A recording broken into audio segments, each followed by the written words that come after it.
Can you pick it up some? I'm going to go back and Yeah. finish it off. Yeah. I'm a hoochie coochie man. Yeah, there we go. Well.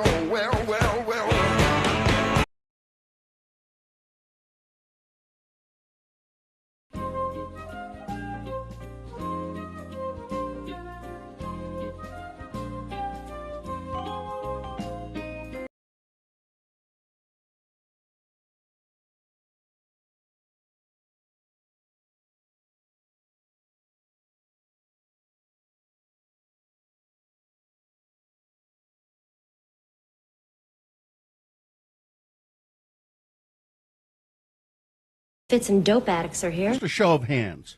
Show of hands. I'd like to know how many people out there know what that song is and have never heard it. Larry in Harriman knows it. Harriman? In Harriman. A guy named Larry? Apparently, he's a man. A man. I just would be really curious to know. Because I bet bet there are a most. lot. I bet most people don't know that. You think? Yeah. It's such a. Is Muddy Waters okay? By the way, is he okay? I don't think so. Why manage because Boy it's today? International Men's Day. Oh, Because Lord knows we need something. we sure Well, to be do. We need a day. here's why it's International. Every Men's day is international. But this Men. is important. All right. You'll Okay, like this. let's hear it. It's like November is Movember. It's a focus on men's health. Oh, okay. Highlighting male role models and positive expressions of masculinity. These things are important. Yeah, you need a positive expression of masculinity. Mm-hmm. Just put the camera right here. Look no further than right here. Bill's your role model. Right here, positive role model for masculinity. Hi, thank you. I'm happy to fill that role. So let's address Mannish these. boy, Let's jeez. address these things a couple at a time. Okay. Men's health. I'd rather talk about Muddy Waters. What about men's health? Never mind. Go with Muddy Waters. What about men's? Go ahead. You had an agenda. Go ahead. Follow I it. had an agenda. Yep. All planned out. You should have seen her working on it for hours What? before you got here. It's what I'm sure you had an agenda about what you wanted to talk about. This is your health, man. I'm talking about. Okay, put the camera right here. My health, not good. Okay, it's not good. Men's health. I like to focus this time of year. We've talked about it before. Carrie Jackson, cancer survivor. Carrie Jackson. That's the sound of testicular cancer. That's what that sound is. Carrie Jackson and my fiance that passed away were both diagnosed with testicular cancer. Like, I would think within weeks of each other. Yeah, it was, wasn't it? And you're exactly the same age.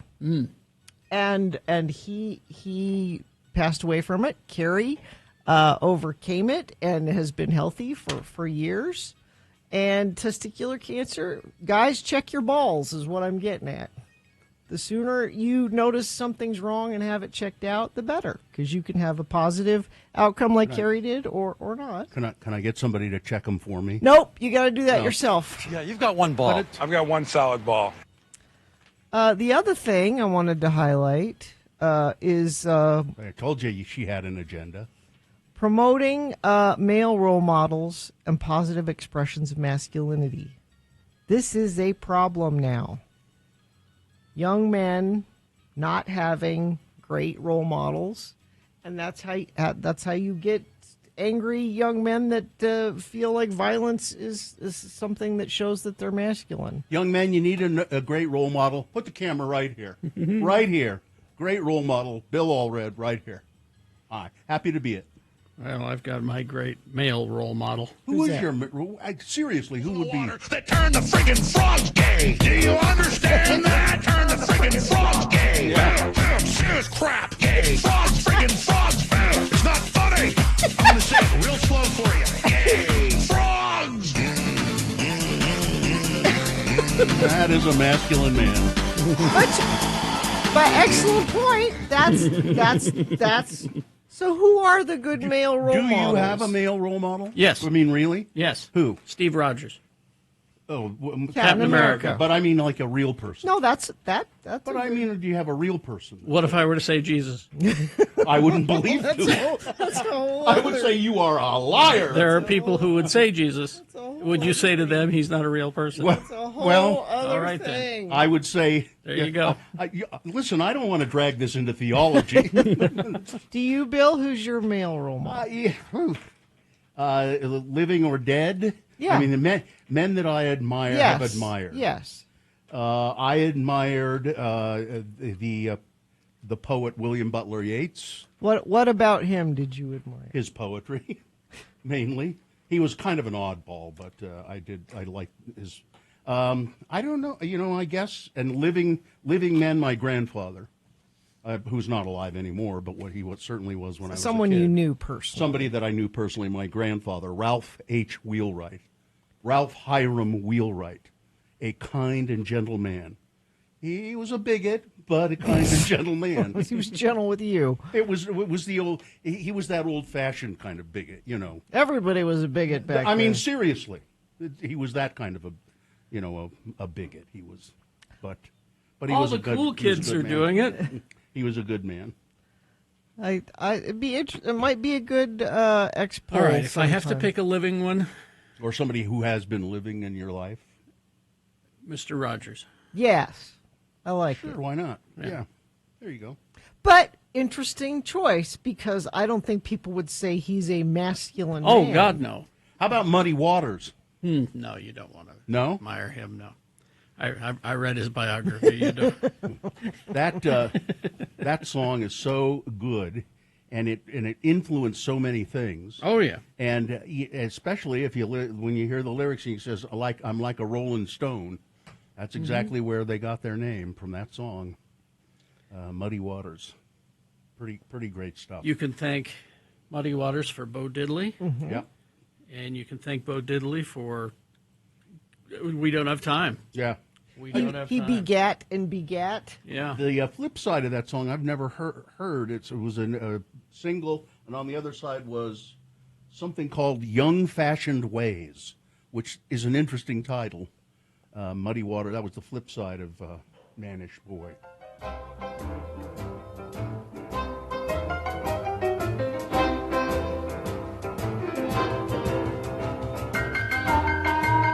He didn't do it.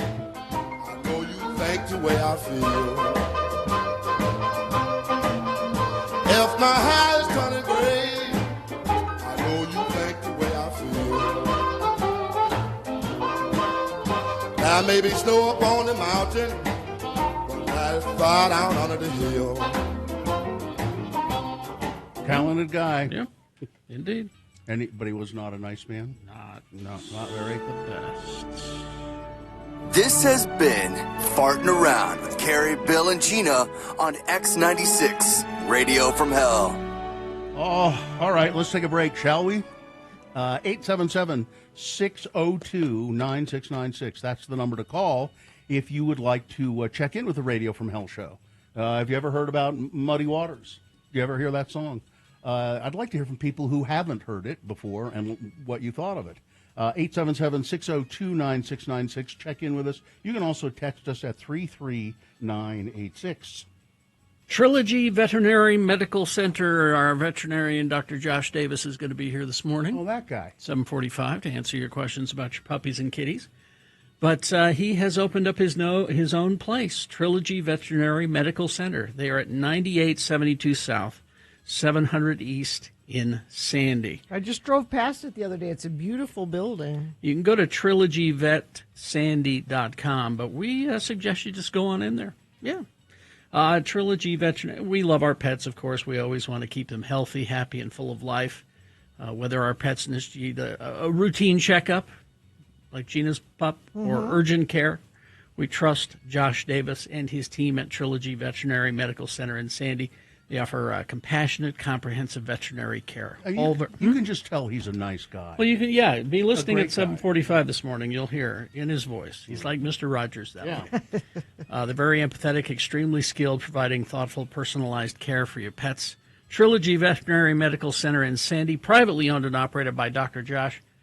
They put their pets and their people at the heart of everything they do. It's at 9872 South, 700 East in Sandy.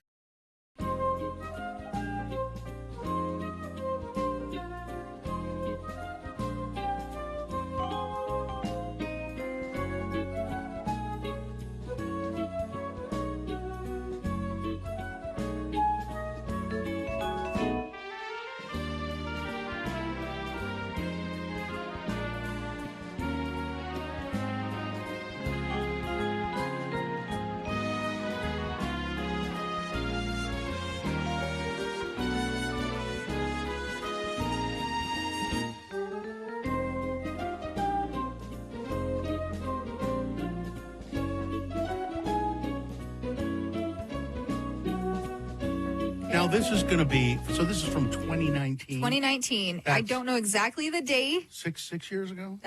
That's the year I took over. So this Utah word of the day, it will not be Mayor. It's definitely going to be LeVar and LeGrand. Okay. I went through some old ones of LeVar and LeGrand yesterday. I'll have to see if I can find the one you're talking about. And I sort of like them. So my real fear is this will be way better than any of the Mayor Ramona ones, but we'll see. Let's listen in and find out.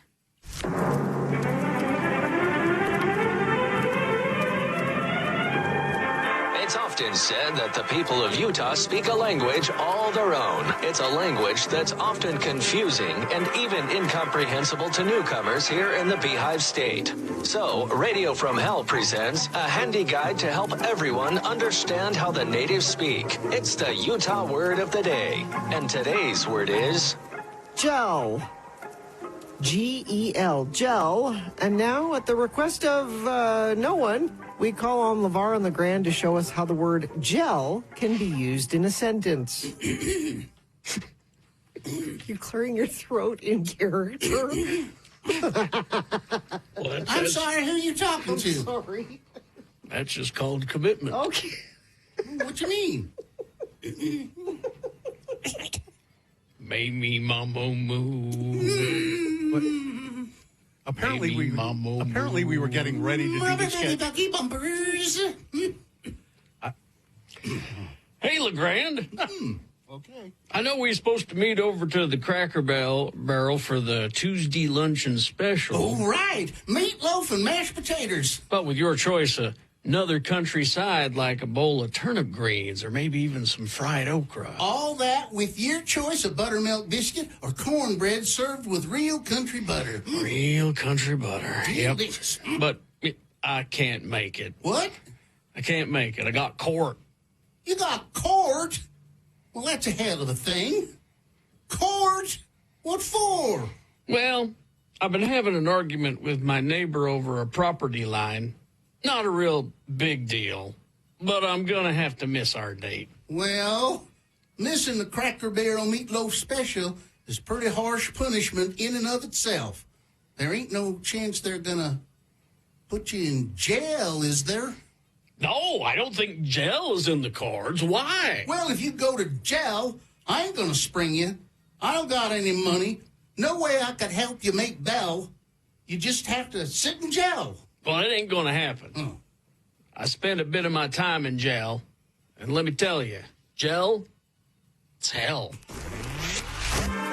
Join us again some other time as we examine how the Utah natives speak with the Utah word of the day. Well, my first observation about that sketch harkens me back to the days when I knew that my microphone was never set That's correctly. exactly what I was going to bring It up, was too. always awful. Yeah. And it sounded like I was in another room. And it went on for years. Until finally somebody fixed it. That's my first observation. 2019? God. Is that what? How long ago was that? 6 years. Yeah. That was, 2019, 6 years. So, and then my other observation is it was no better than they are today. I enjoyed that. It was just fine. I kind of miss LeVar and LeGrand though. I think we need to bring them back. It's been all a while. you. Yeah. You could make that happen. I found one that I don't know how, if we did it, how we did it, because it had to do with Tucker Carlson, and when he released that video where he was suntanning his testicles, Oh, yeah. and LeVar and they're talking about it. Yeah, we need Was to that find the 2020 one you were talking about? No. Oh, okay. I read through the script, and I went, I don't know how did we produce this? Because some of it's really filthy. Oh, Well, Carrie's gone for a while, so we'll have more opportunities to do a best of. We'll have to do some deep dives. No, actually, best Utah word of the day. We won't do another one before he gets back. Yeah, we will. Yeah, we will. He's gone for 2.5 weeks. So the last week that I will be covering, That half we'll week? have one. Okay. Yep. So we'll do one not next Tuesday, but the Tuesday Well, after. I'll let you guys look at the one about tanning your testicles and see. It's a thing. Or Yeah, it was a thing. It was a thing.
Nine 986. All right, 623. Let's get this over with. Okay. Let's. We will officially begin the program, and then we'll go to your check-ins. 877-602-9696. That's the number you want to use to phone us.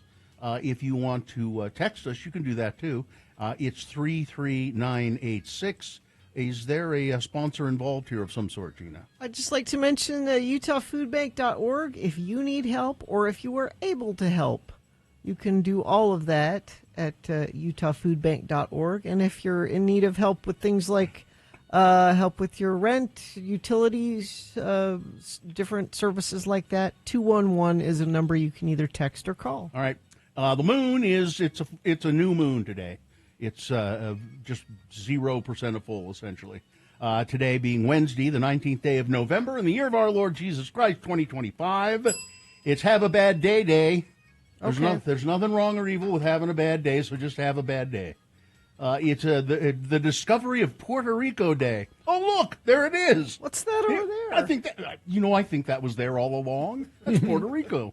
It's World Toilet Day. All hail to the toilet, putting an end to open defecation. People used to just... Wherever? Yep. I want a Japanese toilet. It's an International Men's Day. It's about damn time we had a day. And it's a Women's Entrepreneurship Day. Special women who create products and make the world a better place. And this is an all-new edition of the show that's going to put a hoochie-coochie spell on you. It's Radio from Hell, starring the Lords of Morning Radio. It's mannish boy, Kerry Jackson, right there. I'm your hoochie-coochie man, Bill Allred. There's a mannish woman over there, Gina Barberi. She's a Lord of Morning Radio. Katie, for short, is our excellent producer. Who's in the booth today with Katie? Someone's in the booth I with can't Katie. see who it is. Hudson. It's Hudson. Yeah. And the dog Vax is there as well. Sleeping. Vax, you know. Man dog. Yes. Now we go to your check-ins, and there looks like there are a lot of people on the Yeah, phone. let's get to them quickly. Karen from Wendover. Hi, Karen. Good morning. Yeah. How is everybody doing? Good, fine. What's up? Well, I hope you guys are ready for surprises today. Okay. Okay. All right. I'll be there in I'll be there in about an hour. Oh, Karen's gonna. Okay. Well, all right. thank you. We'll see you then. Goodbye. Okay. We're ready All for a right. surprise. Drive safely. There she goes. Okay. Okay. Let's see. That Dawn. Yeah, Dawn. Hi, Dawn. Hello, Dawn. It's Donnie. D- It's peak season. Good to hear y'all. Oh, good to hear you. What's up? I was going to call in yesterday and say, welcome back, Gina. But you didn't. Terry said radio from hell. Bill said like a really nice colonoscopy, and I thought, oh, more like an enema. It is. It's So very with friends like you who needs enemas. Okay, Dawn. Thanks for Bye. thanks for all of that. Wait for me. Just about 30% of that made sense. Ranger Kate. Hello, Kate. Morning, Lawrence. Hi. What's up? I have to admit, I'd never heard this morning's song, but it took me back to Adventures in Babysitting with Nobody Leaves This Place Without Singing the Blues. Did you like the song, having never heard it? I did. I enjoyed it. I had never heard it, and I did enjoy it. Yeah. So a little education for me. All right. Thanks for checking in. Hey, See you of course. See you later. All right. Let's go to Allison Sabo. Good morning, Ms. Sabo. Good morning. Thanks for letting me listen. I wanted the listeners to know that the Salt Lake County Democrats are doing some caucuses here. Both of getting them? ready for the Utah State Legislature. Both there's like a dozen. They're all coming out of the woodwork now. Mm-hmm. Yeah, we are. I am a member currently of the Healthcare Caucus. I am also going to be attending the Women's Caucus, and also when the Veterans Caucus gets back to me, I'd like to start attending that. But we're a group of like-minded people that want to change the laws and try to affect our legislators as people and not as corporations. So if you're interested in maybe hopping into the Salt Lake County Democrats website and seeing where the caucuses are, that'd be great. What's the website? Salt Lake County, if you Google Salt Lake County Democrats, Mm-hmm. You sure it'll and find there's- something? it'll totally find Okay. something. All right. So, yeah, reach out, and if you want to hit me up, I'm out. Search Allison Sabo on Facebook. All right. Thanks, Thanks, Allison. Thank you. Thank you. All right. Civic-minded Allison Sabo. Yes. Good morning, all. Dominic the Hook and Drunk Driver checking in. Hump Day. That's not Hump Day. That's almost Friday. Why don't you guys do Hump Day? We don't. It's It's just because not. it's a DJ thing. Adam in West Jordan checking in. Let's see who else. Know It and Love It in Layton. Okay. Casey in Ashland knows that song. Zane of Dallas checking in. Is bumping the button the wrong way is a thing that must go? Yeah, we do still have time to get your things that must go in. Radio from Hell at X96.com. We will read them at 7 o'clock. Mixer driver Shane checking in with dispatcher Jordan. Batchman Justin, get to work.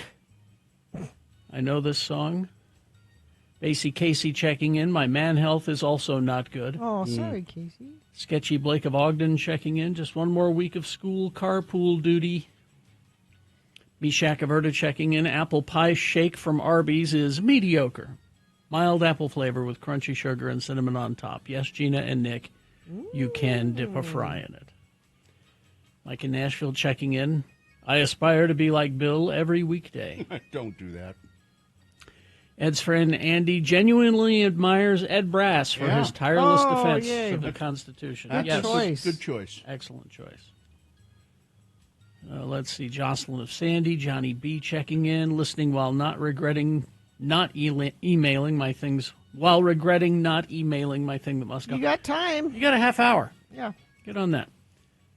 Let's see. If you're looking for a masculine man or role model, don't forget Henry Rollins. Oh, yes. Good choice.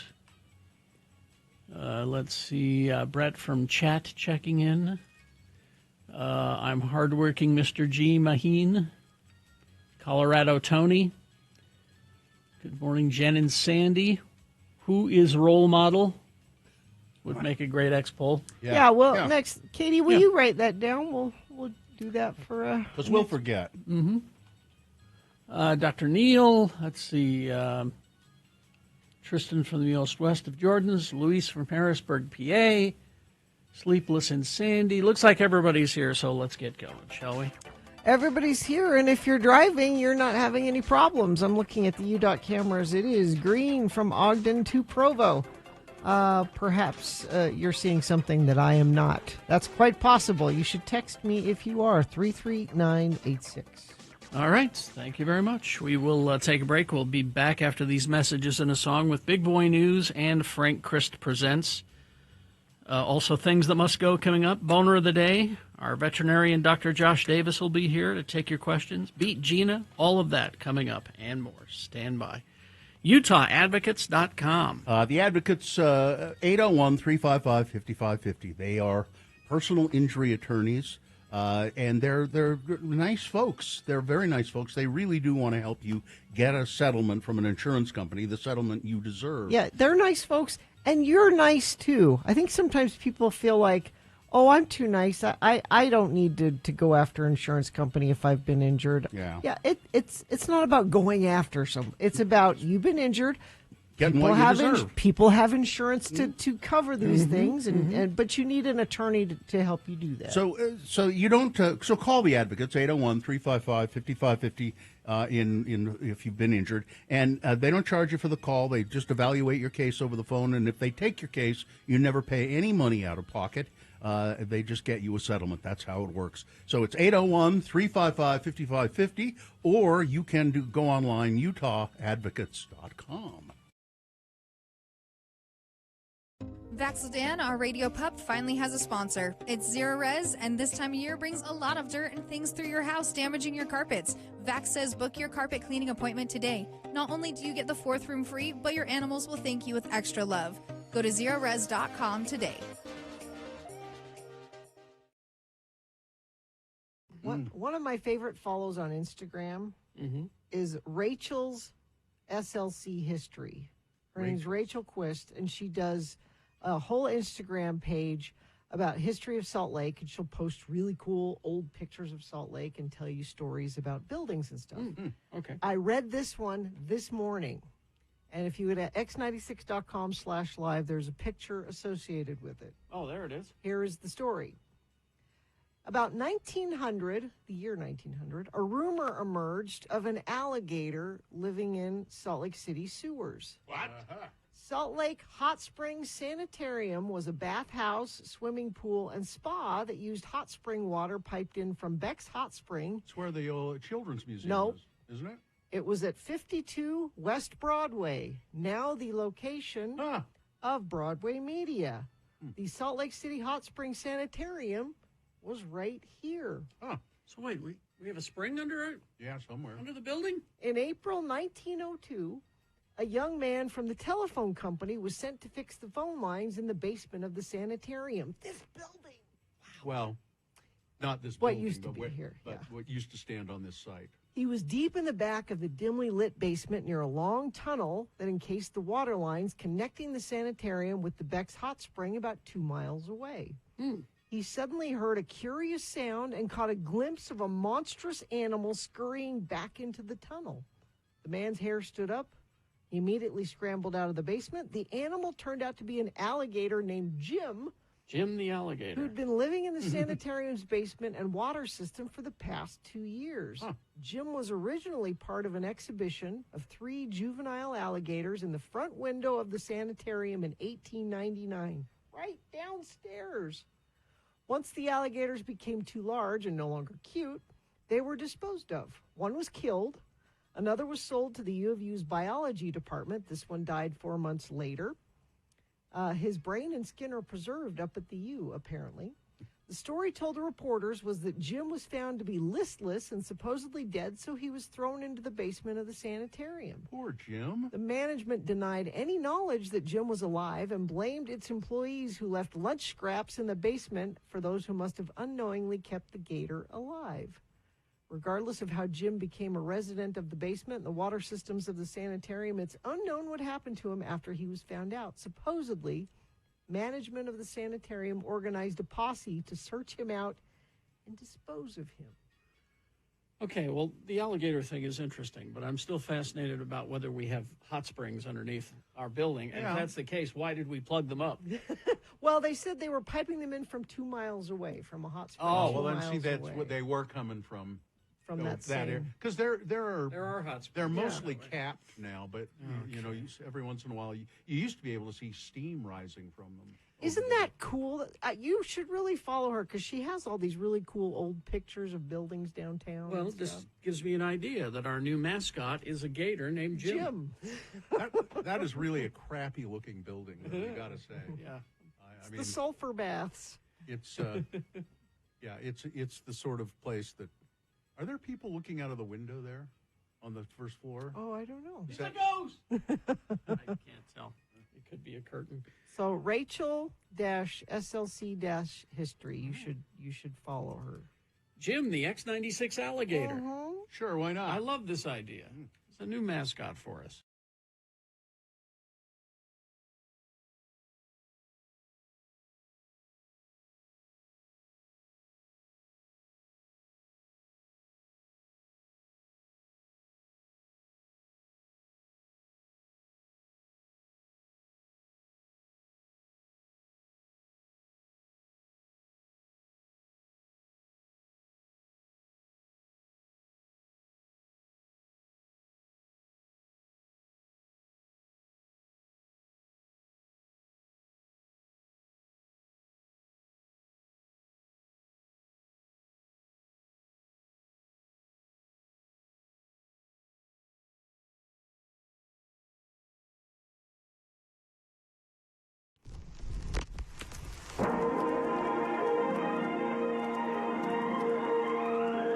It's often said that people of Utah speak a language all their own. It's a language that's often confusing and even incomprehensible to newcomers here in the Beehive State. So, Radio from Hell presents a handy guide to help everyone understand how the natives speak. It's the Utah word of the day, and today's word is... Kren. K-R-E-N. Kren.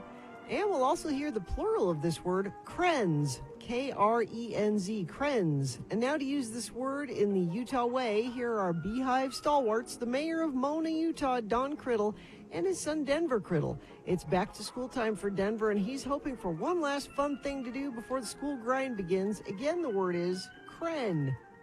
Well, son, you get one more fun outing before you have to go back to school. What would you like to do? Not sure, Daddy. I really had lots of fun when we went to the Scratch Mini Golf Norham. Almost beat you, didn't I, Daddy? I almost won that golf match. Well, 18 strokes over is better than you did the last time for sure. Trying is what's important. And the bowling at Fat Cats in Saratoga Springs was really fun, too, Daddy. This year I was strong enough to roll the ball with just one hand, and I'll bet next time I'll knock down a few pins, too. Well, I'm sure that you are right, my boy. But what do you want to do? You get one more activity before back to school. That's why I want to choose real careful. I want my activity to be real special, not just any old thing. I need something to give me a real boost, real inspirement. You see, when a fella is about to repeat the 8th grade... For the third time. For the third time, yes, for the third time. When a fella is about to do that, he needs a very special activity. Well, so what'll it be? All you can eat pancakes to the IHOP? Nope. Spider Fest out to Antelope Island? No. Catching some pollywogs out to the pond? Nope. How about a trip to the zoo? No, Daddy, I don't want none of that. But I think I do know what I want to do. I want to go to the movies. Well, okay, a movie it is. Now, let's see what's playing at the Salt Creek Cinema down to Nephi. Let's see. Oh, there's Deadpool and Wolverine. I like that Deadpool guy, but Wolverine, he scares me, Daddy. Oh, for heck's sakes, Denver. Well, okay. How about Twisters? I seen that Twister on TV. Animals spinning around in the wind makes me want to upchuck. Well, let's see. The only other movie there is something called Harold and the Purple Crayon. Harold and the Purple Crayon. Well, that's weird. Is that the only crayon that Harold has? I mean, surely he must have other crayons. I mean, he must have crayons that are different colors too, right? It wouldn't just the one, the purple crayon. What happened to the other crayons? My curiosity has been aroused, Daddy. Let's do it. Let's go see Harold and the Purple Crayon. Join us again some other time as we examine how the Utah natives speak with the Utah Word of the Day. Let's see, 6:41 right now. We do need some things that must go. We do. And I know things are bothering you because look around. Email us right now, radiofromhell@x96.com. We're going to read your must-goes at 7 o'clock, and it will magically make them disappear. Yeah. It works. We have. You should read our Yelp reviews. Oh, for yeah. things that must go. There's 4 and 5 stars. You really shouldn't be quite that positive about it. Oh. We can't guarantee the 100%. But it does happen that things will disappear. I'm looking. Looks like not only do we have the best karmic revenge quotient on Yelp, but we also have best tandoori. It's the damnedest thing. And we're delicious. All right. Yeah, so get them to us, radiofromhell@x96.com. Time now for Big Boy News and Opinioendo. Right after that, it's Frank Christ Presents, our Dead Celebrity Game. We'll present to you 4 celebrity names. 3 of those celebrities are just fine. One of them is dead. If you pick the dead one correctly, you're going to win. You will win Of Monsters and Men tickets. They're coming this Saturday, November 22nd, to the Complex. Those of Monsters and Men tickets at 877-602-9696 by playing Frank Christ Presents. Coming up after this, Big Boy News and Opinioendo, brought to you by Flip on the holiday lights at the Gateway, November 22nd. Lights on. We'll have live entertainment, hot beverages, seasonal cocktails, tasty bites from Flanker Kitchen and Sporting Club, prizes, stilt walkers, balloon twisters. Stroll through the Gateway Winter Wonderland filled with oversized woodland creatures, vibrant holiday lighting, new installations to pose with for magical holiday photos. Get more information at x96.com. Oh, thank you, buddy. Well, Simpsons fans are upset. Why? Because The Simpsons has killed off another character, longtime character. Yeah. And fans of the show are not happy about it. Alice Glick, Springfield's first church organist, died suddenly in the middle of a sermon singing the season 37 episode Sashes to Sashes on Sunday night. The Simpsons killed off church organist Alice Glick, who was originally voiced by Cloris Leachman, who's been dead for a while, before Tress MacNeille took over after Leachman died in 2021. Glick appeared on The Simpsons for a whopping 35 years and 34 seasons. But this wouldn't be the first time, of course. Alice, who made her debut in she made her debut in the season 2 episode 3 Men in a Comic Book in 1991. And it says it's not the first time she's seemingly been killed off. Back during season 22, she was attacked by a wild robo-pet before returning several times, both alive and as a ghost, depending on the episode. So I like the fact that they do that they just, they don't stick to any strict rules about these things. We don't on need The Simpsons. In a sense, Alice the organist will live forever through the beautiful music she has made, said executive producer Tim Long. Mm-hmm. I, Ron Butterfly. I, Ron Butterfly.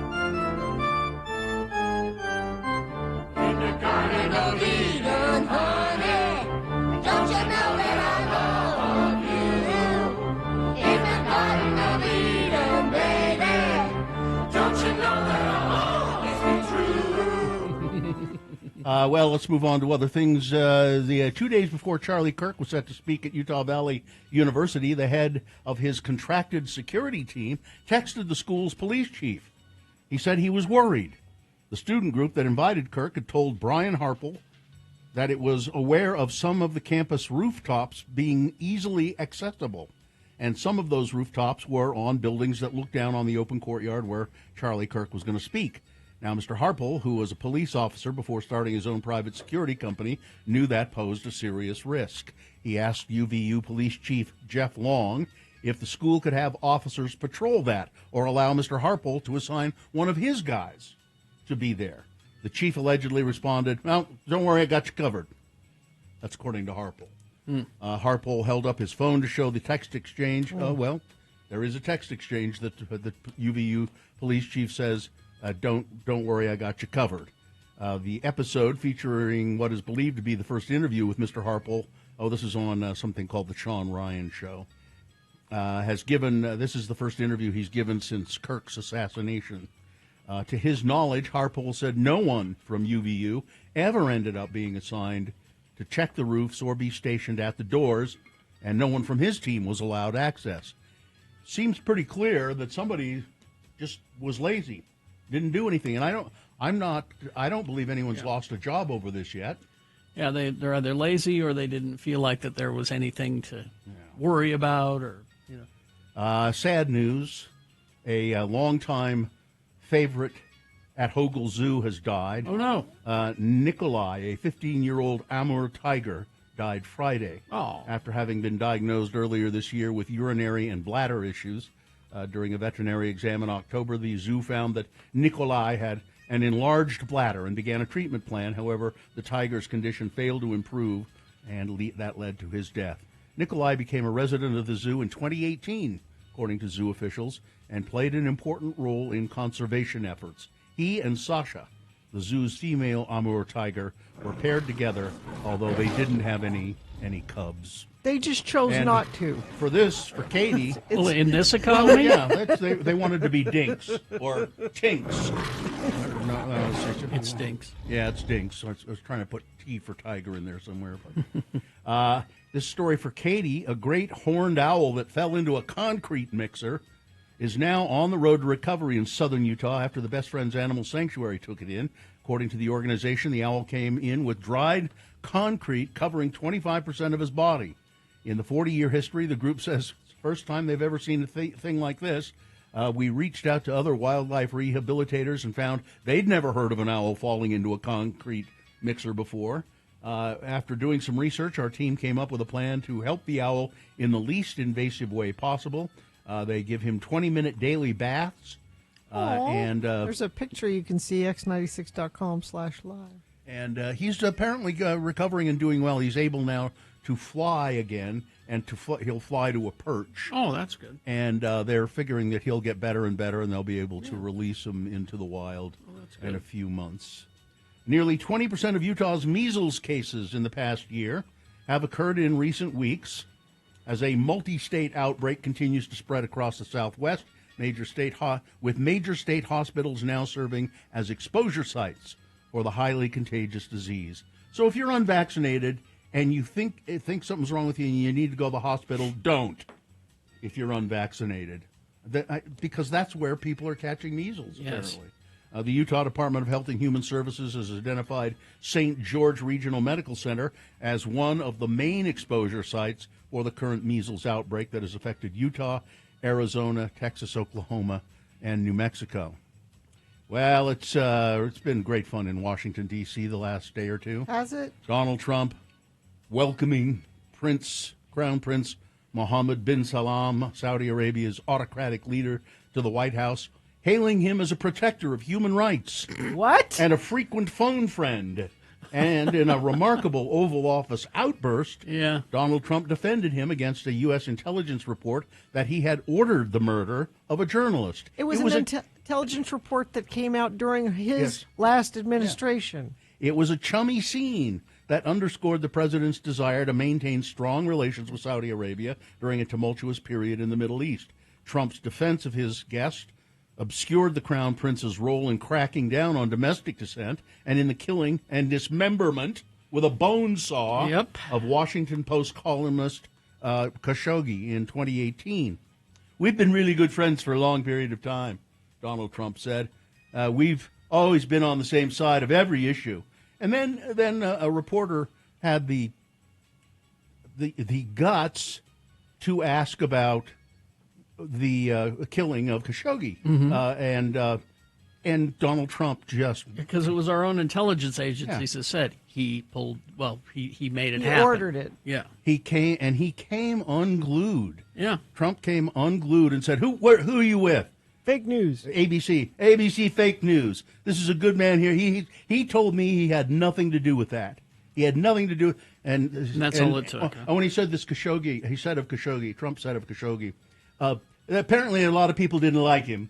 I didn't know him, but no, he's talking about Khashoggi. Khashoggi. journalist. Yeah. He's talking about Khashoggi. He said apparently a lot of people didn't like him. I didn't know him. Things happen.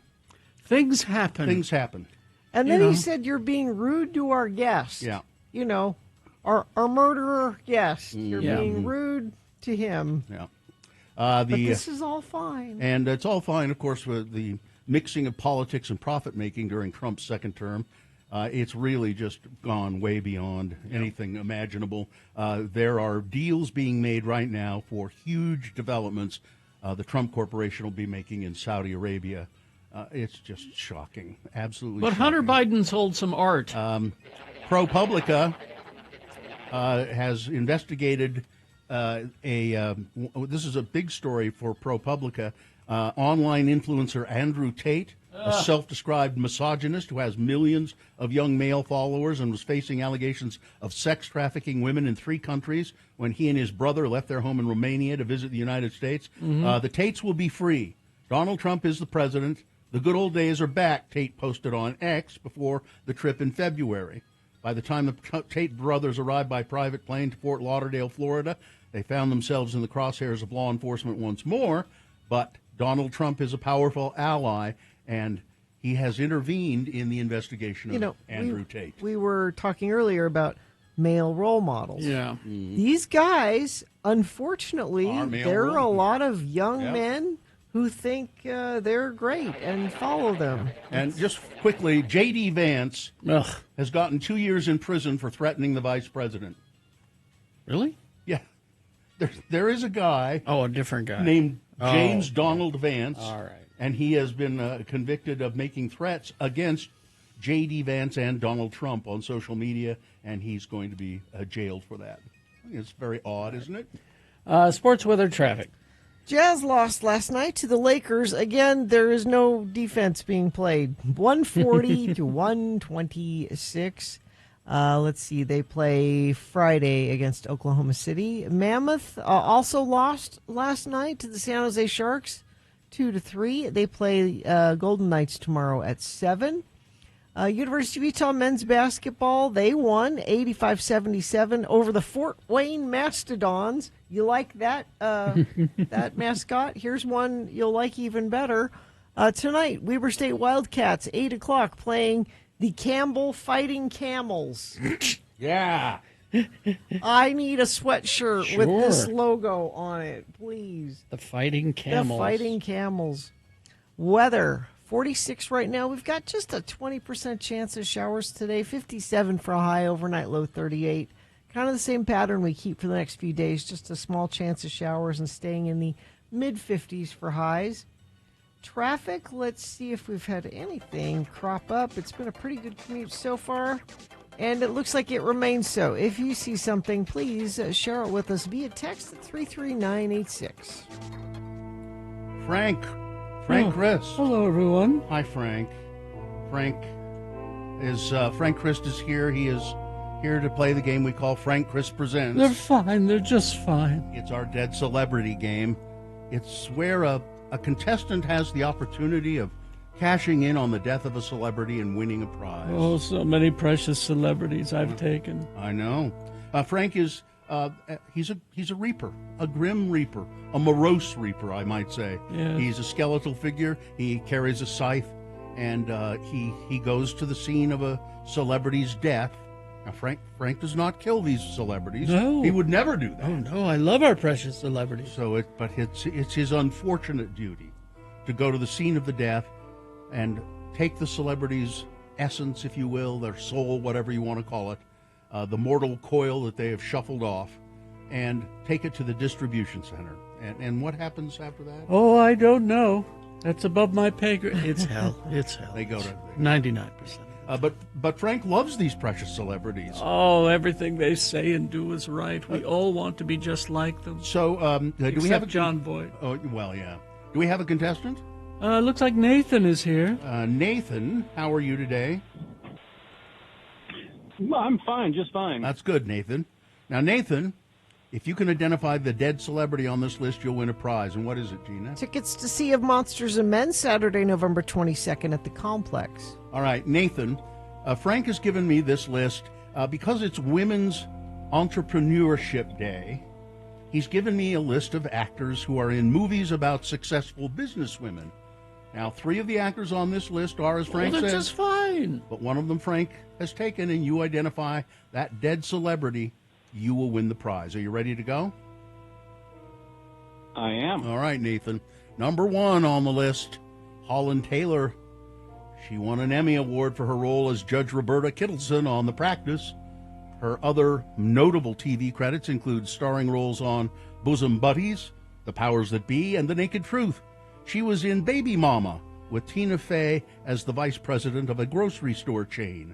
Number 1, Holland Taylor. Number 2, Anne Blythe.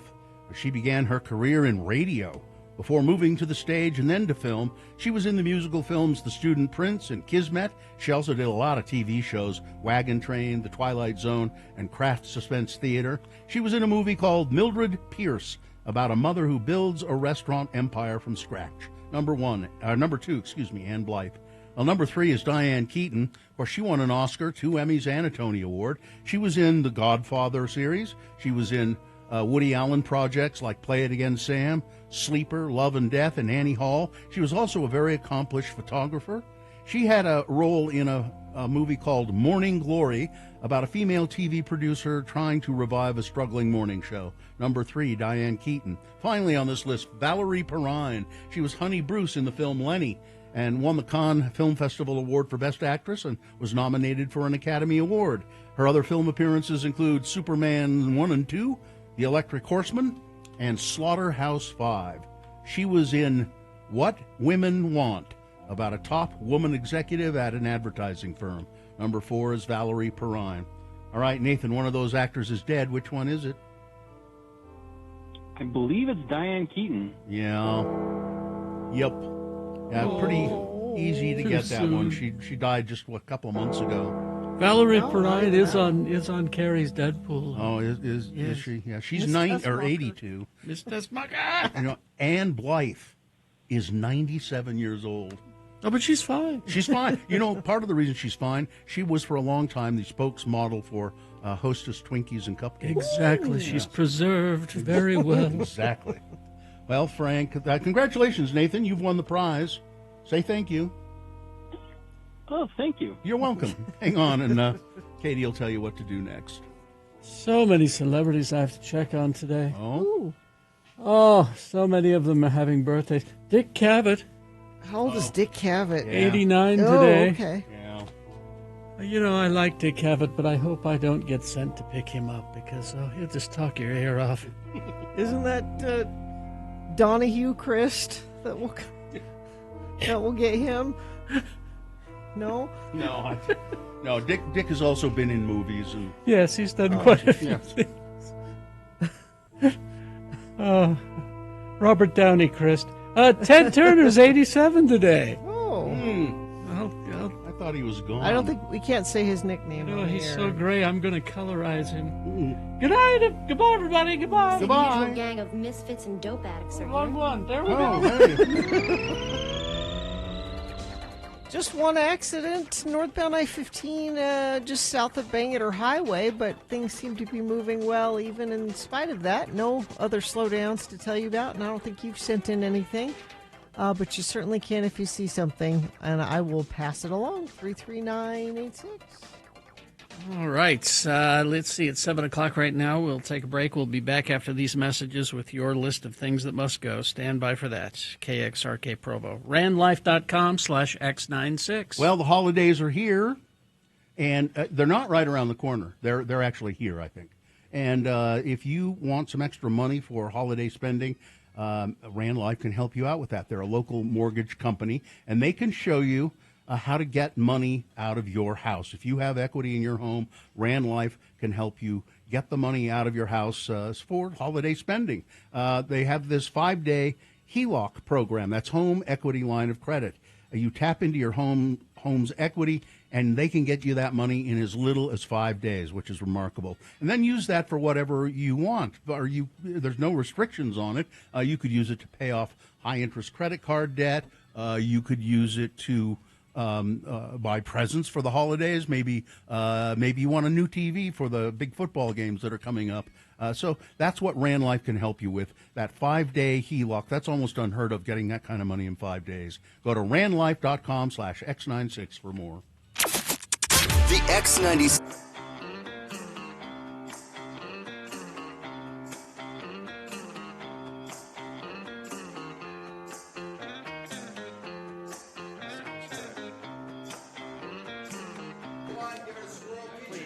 Don't call this day drinking. This is refined. This is special.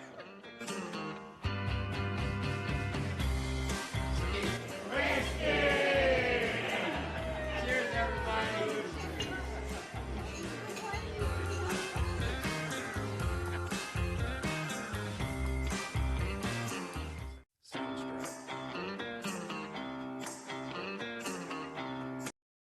Vaxildan, our radio pup, finally has a sponsor. It's Zero Res, and this time of year brings a lot of dirt and things through your house, damaging your carpets. Vax says book your carpet cleaning appointment today. Not only do you get the 4th room free, but your animals will thank you with extra love. Go to zerores.com today. I have this is a list I can include in the news here. Sure. Okay. I'm top of mind here because I'm about to travel. Yes. 9 travel hacks that will change your life. Change your life. Carry a wad of cash separate to your wallet. Yes. You do this? Mm-hmm. Really? For tipping. Like ones and ones and fives. Because I don't use cash ever Nobody for does, anything. They also say it's good to, if you get in a situation where someone's trying to mug you, you can have some side cash here. That's all I have. And then they're this more wad of likely to cash. just grab it and go. Yep. Because, yeah, they wouldn't go after your phone or the wallet, or the big wad of cash is the apple of their eye. Oh, yeah. Untraceable. They say bring your own sunscreen. Don't say, oh, I'll buy it when I get there. Usually a good idea. Yeah. Don't ask strangers if you can borrow their sunscreen. Well, and it's usually if you're going to a resort and you think, oh, I'll go to the gift shop and buy sunscreen, it's outrageously expensive. Mm-hmm. Brush your teeth as soon as you land. This I don't get. I'm not going to go in the airport bathroom and brush my teeth. What's their reasoning? They say, who needs business class when you can just brush your teeth? It can make a world of difference how you look, feel, and smell at the end of a flight. Brushing your teeth is the quickest way to feel human again after a long flight. I get it. Have toothpaste and brush ready as soon as you get off the plane. I get it. Okay. Let's see. See tourist attractions on rainy days because they're less likely to be busy. Yeah, yeah. Cut your nails before your trip. Yes. Because you don't often think to bring your clippers with you, and you don't want to be stuck in a hotel room desperately wanting to clip, your Clip your nails in general. I mean, if you keep, but do it, but before do you a little go. tidying before you go. How often are you clipping your nails? About every other week. Yeah, that. But that's not the point. The point is if you do it, if you make sure you time it so you do it before you leave. Do you know the day that you're going to have to do it? No. Okay. But see, but if you do it before you go, then you don't have to worry about it. Speaking of doing it before you go, always go to the toilet when you have a chance. Yes. Again, this is not Trip Central. But sometimes you think, well, I don't have to go now. Like you're walking by a bathroom and you go, I'm fine. No, you don't know when the next opportunity will be. Mm-hmm. So that's a preventative pee, I like to You may call get it. in your rental car and then get stuck in traffic. And then you're suffering. I think this way outside of trips, I guess is my point. Everything you're mentioning. And Carrie, this is good advice for your next trip. Okay. Schedule soft days. Soft, yes. Days when you have not Nothing. planned anything. Again! Don't overschedule your trip activities. Do not. Yeah, Thursday we have nothing on the schedule. We're just gonna. Unless you're like at a amusement like Disney World or some stuff like that. But if you're headed to say San Diego, be sure to have some empty days. Empty days. I like calling them soft days, though. That sounds nice. Yeah, Soft days. but it's just again, this is just remember to live your regular life when you're on a trip. Yes. Also, Gina, compression socks on the airplane. Oh yeah, for sure. Okay. Yeah. Just checking. That's an actual trip centric tip. So that's the first one. That's the first Okay. one. Okay. He's so angry. I know. Weather? Weather. I need to calm down a little bit. Yeah, jeez.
Alan and Sandy tried to text us a thing that must go, and I told them to get the hell out of here and go back to Sandy.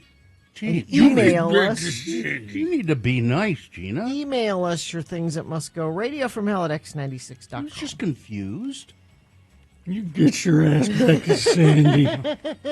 Is that the way it sounded when you said it? Exactly the way it sounded. It was frightening. All right. Things that must go, brought to you by. Nothing.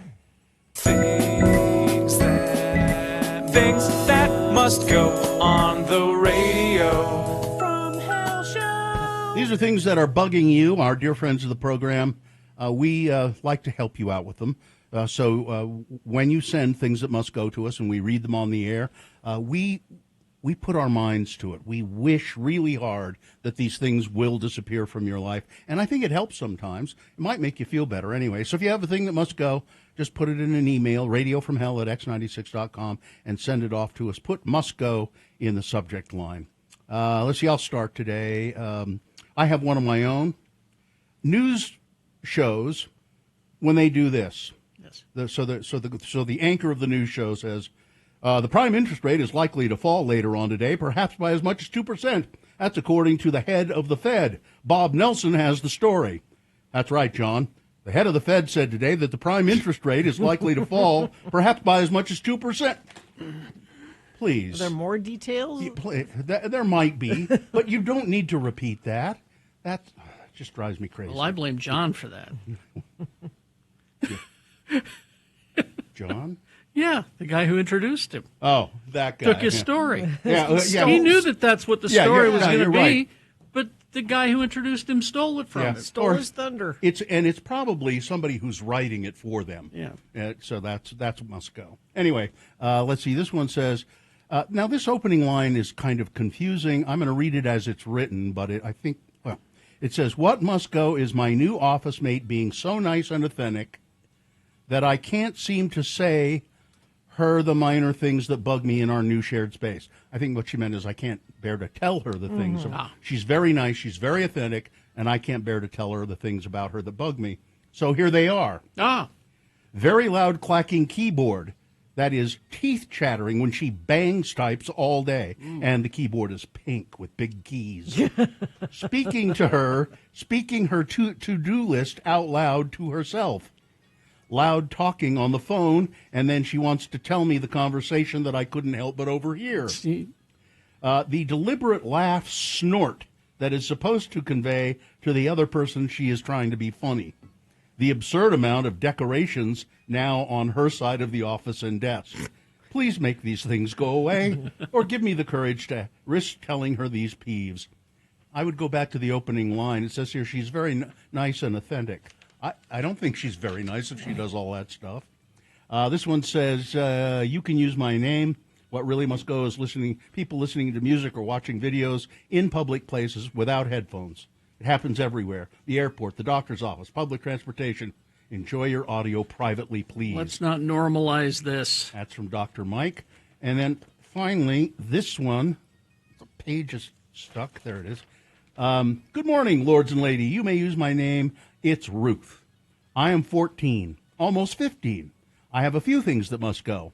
1, when you go to a sandwich and soup restaurant and you see the option choice of sandwich with soup of the day, and there are no other options for soup, and then you check what the soup of the day is, and it's the most disgusting thing you've ever heard of.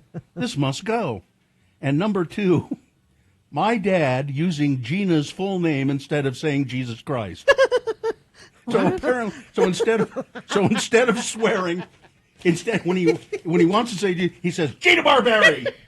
Really? Apparently. Wow. I'm going to start doing that. I'm honored. Gina Barberi. All right, Carrie. You go, Gina. Okay. Can we save the phrase "it broke my heart" for something Really big, really like, tragic? Yeah. Breaking your heart is like, oh, that should be horrible. People use it like, oh, they broke my heart. They had, When I ran out of this soda, it broke my heart. or the soup choice today. It broke my heart. Let's save "broke my heart" for big things. How about? Let's see. This from Katie. Not our Katie, different Katie. My thing that must go is strangers who stand way too close to you in line. Yeah. I was shopping this weekend, and I always leave extra room in front of me, hoping the person behind me takes the hint. Nope, the lady behind me was still too close. Do we not remember COVID? It's cold season, people. Back off. Also, I'm with Gina on No Christmas Till After Thanksgiving. I just decorated for Thanksgiving last night. I decorated for Thanksgiving this weekend, too. Thanks for letting me listen. Let's see. This is from Mabel. Dear Lords, typing on behalf of my beautiful golden puppy, here is her thing that must go. The cranky lady at the dog park. Please stop yelling at me. I'm just a puppy. Let's see. And finally, my thing that must go is when you're eating nuggets. I can identify with this. Okay, right away. Something dippable. And you go to open the sauce cup, and it rips in a weird way, so not all of it comes off all at once, and you sit there picking at it, and then you end up getting sauce all over your fingers trying to open the cup. This is a big problem. We need to do something Better about it. technology is what we need. Yeah. Okay. This few from the foot of Mount Doom. Your home. Yes. When watching cooking videos, people that use metal utensils in their nonstick pans. That'll scratch your coating and leach all kinds of who knows what in pieces to the pan in your food. Also, delivery men that deliver your twin mattress to the wrong address, so you have to play detective and use the picture of the proof of delivery to compare the houses in the neighborhood to see which of your neighbors got it, and then having to carry it home because it's too close to drive to. Oh, that's horrible. Yeah, that was not no fun. That was my day. Also, remembering to take an Advil when I have an ache, and being happy that we actually have some Advil in the house, but seeing that it expired 6 years ago. All right. You don't take a lot of Advil. We don't. Austin says, feel free to use my name. Hotels often post a sign that says, to save water and energy costs, please hang your towel if you plan to reuse it. So I try to do the right thing. I hang it up. What must go is housekeeping just replaces those towels anyway. The amount of time it takes for... Oh, this is a separate one. The amount of time it takes for people to get off an airplane must go. So many people act as if it's a complete surprise when it's time to collect our things and get off. This one, not having a full week off for Thanksgiving break. I'm a teacher, and I know both students and teachers need a full week. My district only has Wednesday through Friday. Let's see. Hello, Lords. Kelly of Eagle Mountain. What must go is the magazine subscription from the previous owner of my home. It's for fences. Could it at least have been something interesting? How do I make it stop? And Meshach's neighbor in Tooele writes, my thing that must go is when a contestant plays Frank Christ Presents and responds with anything when asked other than, I'm fine, I'm just fine. Things that must go on the radio from Hell Show. Couple different friends of the program texting in about this crash in Davis County, southbound SR 177 35th South. A couple different people saying that that's an issue for them right now. Thank you for sending that in. Crash eastbound 54 South 27th West in Taylorsville. 2 center lanes of the 4 lanes are blocked. Whatever you're seeing, please share it with us via text at 33986. All right, we've got boners coming up. I'm so jealous of you, Gina. What? That somebody uses your name as a swear. I just think that's the greatest thing. Here are the boners coming up that you'll be voting for. Boner candidate to number 1. You don't have to take your shoes off anymore. I bet it was in their shoe. Boner candidate number 2. Well, I, for one, feel a lot safer because they got this guy out of the country. And boner candidate number 3, leave the wolves alone. All right, we got some messages and a song, and then boner of the day and big boy news. Also, our veterinarian, Dr. Josh Davis, will be here at 7:45.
There was a boy,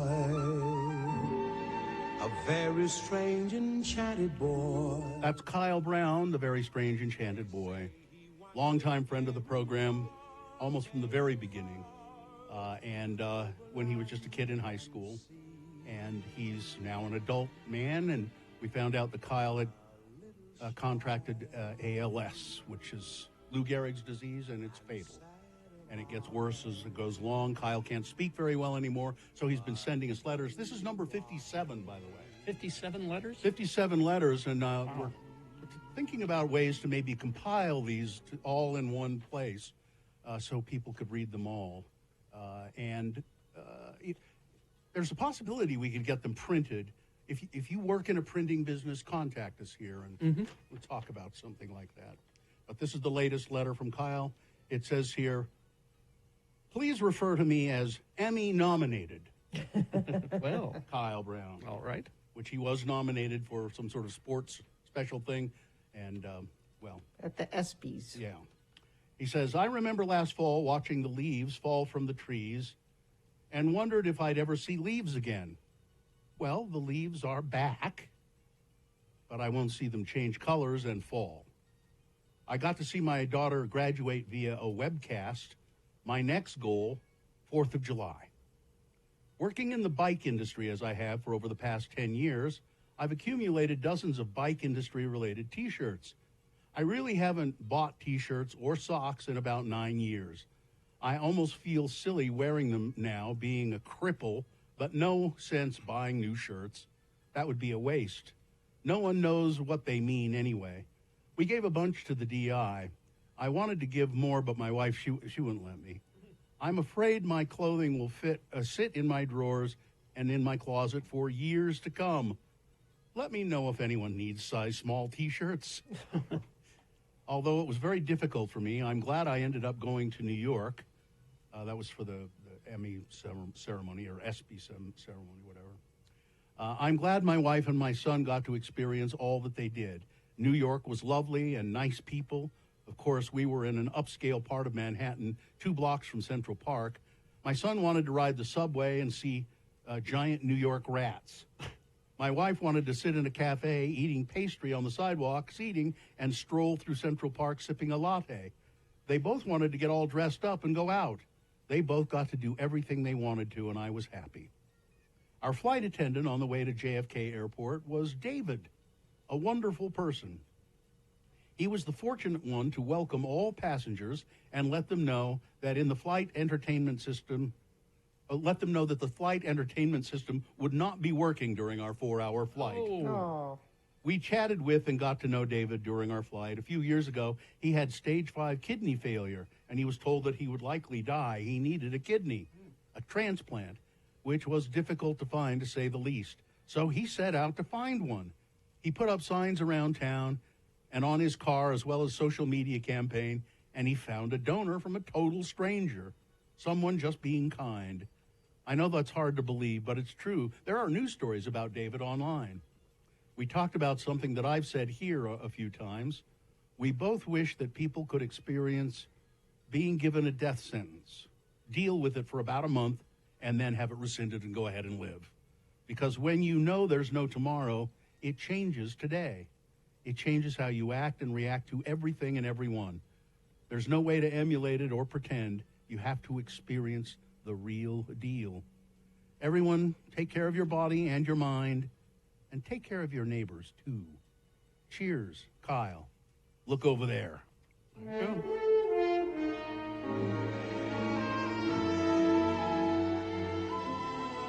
And we'll figure out a way to get all these letters either published or...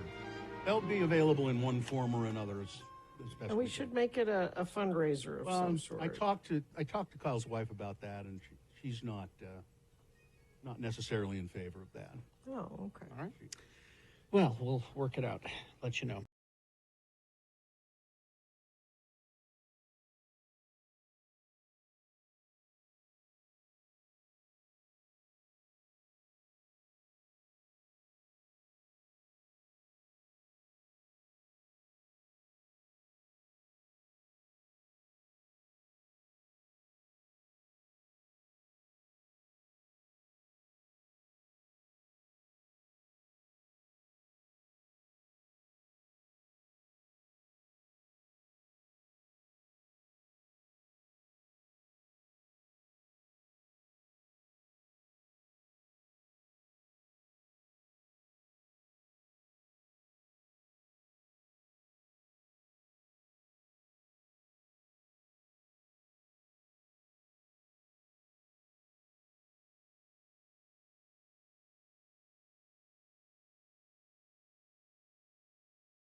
All right. Let's see. 7:25. Time now for Boner of the Day. 3 news stories. These are examples of bad, stupid, or funny human behavior, and you will decide with your vote of these 3 candidates which one is the worst, which one deserves to win Boner of the Day for today, November 19, 2025. We'll give you 2 candidates now, a third after the news, and once you've heard all 3, then you will vote. One of you lucky random Boner voters will receive. Can't buy it. Got to win it. Radio from Hell Boner T-shirt. Boner candidate number 1. You don't have to take off your shoes anymore. I'll bet it was in their shoe. A Delta Airlines flight to Salt Lake City was delayed on Thursday evening at Portland International Airport after crew members discovered a passenger had carried a meat cleaver through security screening. That's a big knife. There it is, x96.com/live being branded, not brandished, displayed by looks like a TSA agent probably. Was it a juggalo? Staff reported the hazardous item to the TSA officials after finding it aboard the aircraft. All passengers were ordered off the plane, required to go through security screening a second time. No arrests were made in connection with the security breach. A TSA spokesperson said, "We take this matter very seriously. We're reviewing the incident, and once we determine the circumstances surrounding this event, we will take appropriate corrective action that would include additional training of the security screening workforce." You don't have to take off your shoes anymore to fly. I'll bet it was in their shoe. I'll bet that's what it was. Boner candidate number 1. How did that get by? Good Lord. No idea. Here's Boner candidate number 2. Well, I, for one, feel a lot safer because they got this guy out of the country. A Colorado combat veteran who earned a Purple Heart after serving not 1, but 2 tours in Iraq was deported to Mexico on Friday. Jeez. A U.S. Customs and Immigration Enforcement spokesperson confirmed that Jose Barco Chirino, 39 years old, deported to Nogales, Mexico, after receiving a final order of removal in February, reports local news outlet Fox 31. Barco Chirino came to the U.S. when he was 4 years old, later joined the military. He was injured in combat during his time in Iraq, applied for citizenship in 2006 during his deployment. According to Barco Chirino's representatives, his paperwork was lost and he didn't get the notice. Barco Chirino's advocate, Anna Stout, his lawyer, says the outlet told the outlet, the TV station, local TV station, that following his father's exile from Cuba, his family fled to Venezuela, eventually came to the United States as political refugees. And again, he was 4 years old. And he went served this country. Served in the Army. He was injured, and he got a Purple Heart, and he was and now there was on his record. He had served time for attempted murder. He was suffering from PTSD, and apparently he got into a fight, and injured somebody, and so he served some time in jail for that. But he has post-traumatic stress disorder and has had suicidal problems. His family said they are afraid for his well-being because he doesn't have anybody to take care of him and watch him while he's but I, for one, feel a lot safer that he's out of the country. Boner candidate number 2. Coming up in a moment, Boner candidate number 3, leave the wolves alone. All right. Boner candidate number 3 coming up after this. Big Boy News and Opinioendo brought to you by. Get a hail of a deal on your next vehicle purchase at Mike Hale Acura, your Utah Acura dealer. Mike Hale Acura, a hail of a car buying experience. Thank you. I think Olivia Munn is a very lovely looking person, and she's she's a really pretty good actress. And she has a lovely, just a charming, sweet-looking little child. They have 2. Oh, they have 2? There's just a picture of her with one, of Malcolm. They have a boy and a girl. Little cutie. And I think she's pretty smart. But why does she need to tell me this story? One of the grossest things I've ever done in my life, she said, and I can't believe I'm telling you this right now. I was working, I was really tired, and the decision came from being exhausted. I was staying in this hotel in Vancouver, and they have amazing sushi there.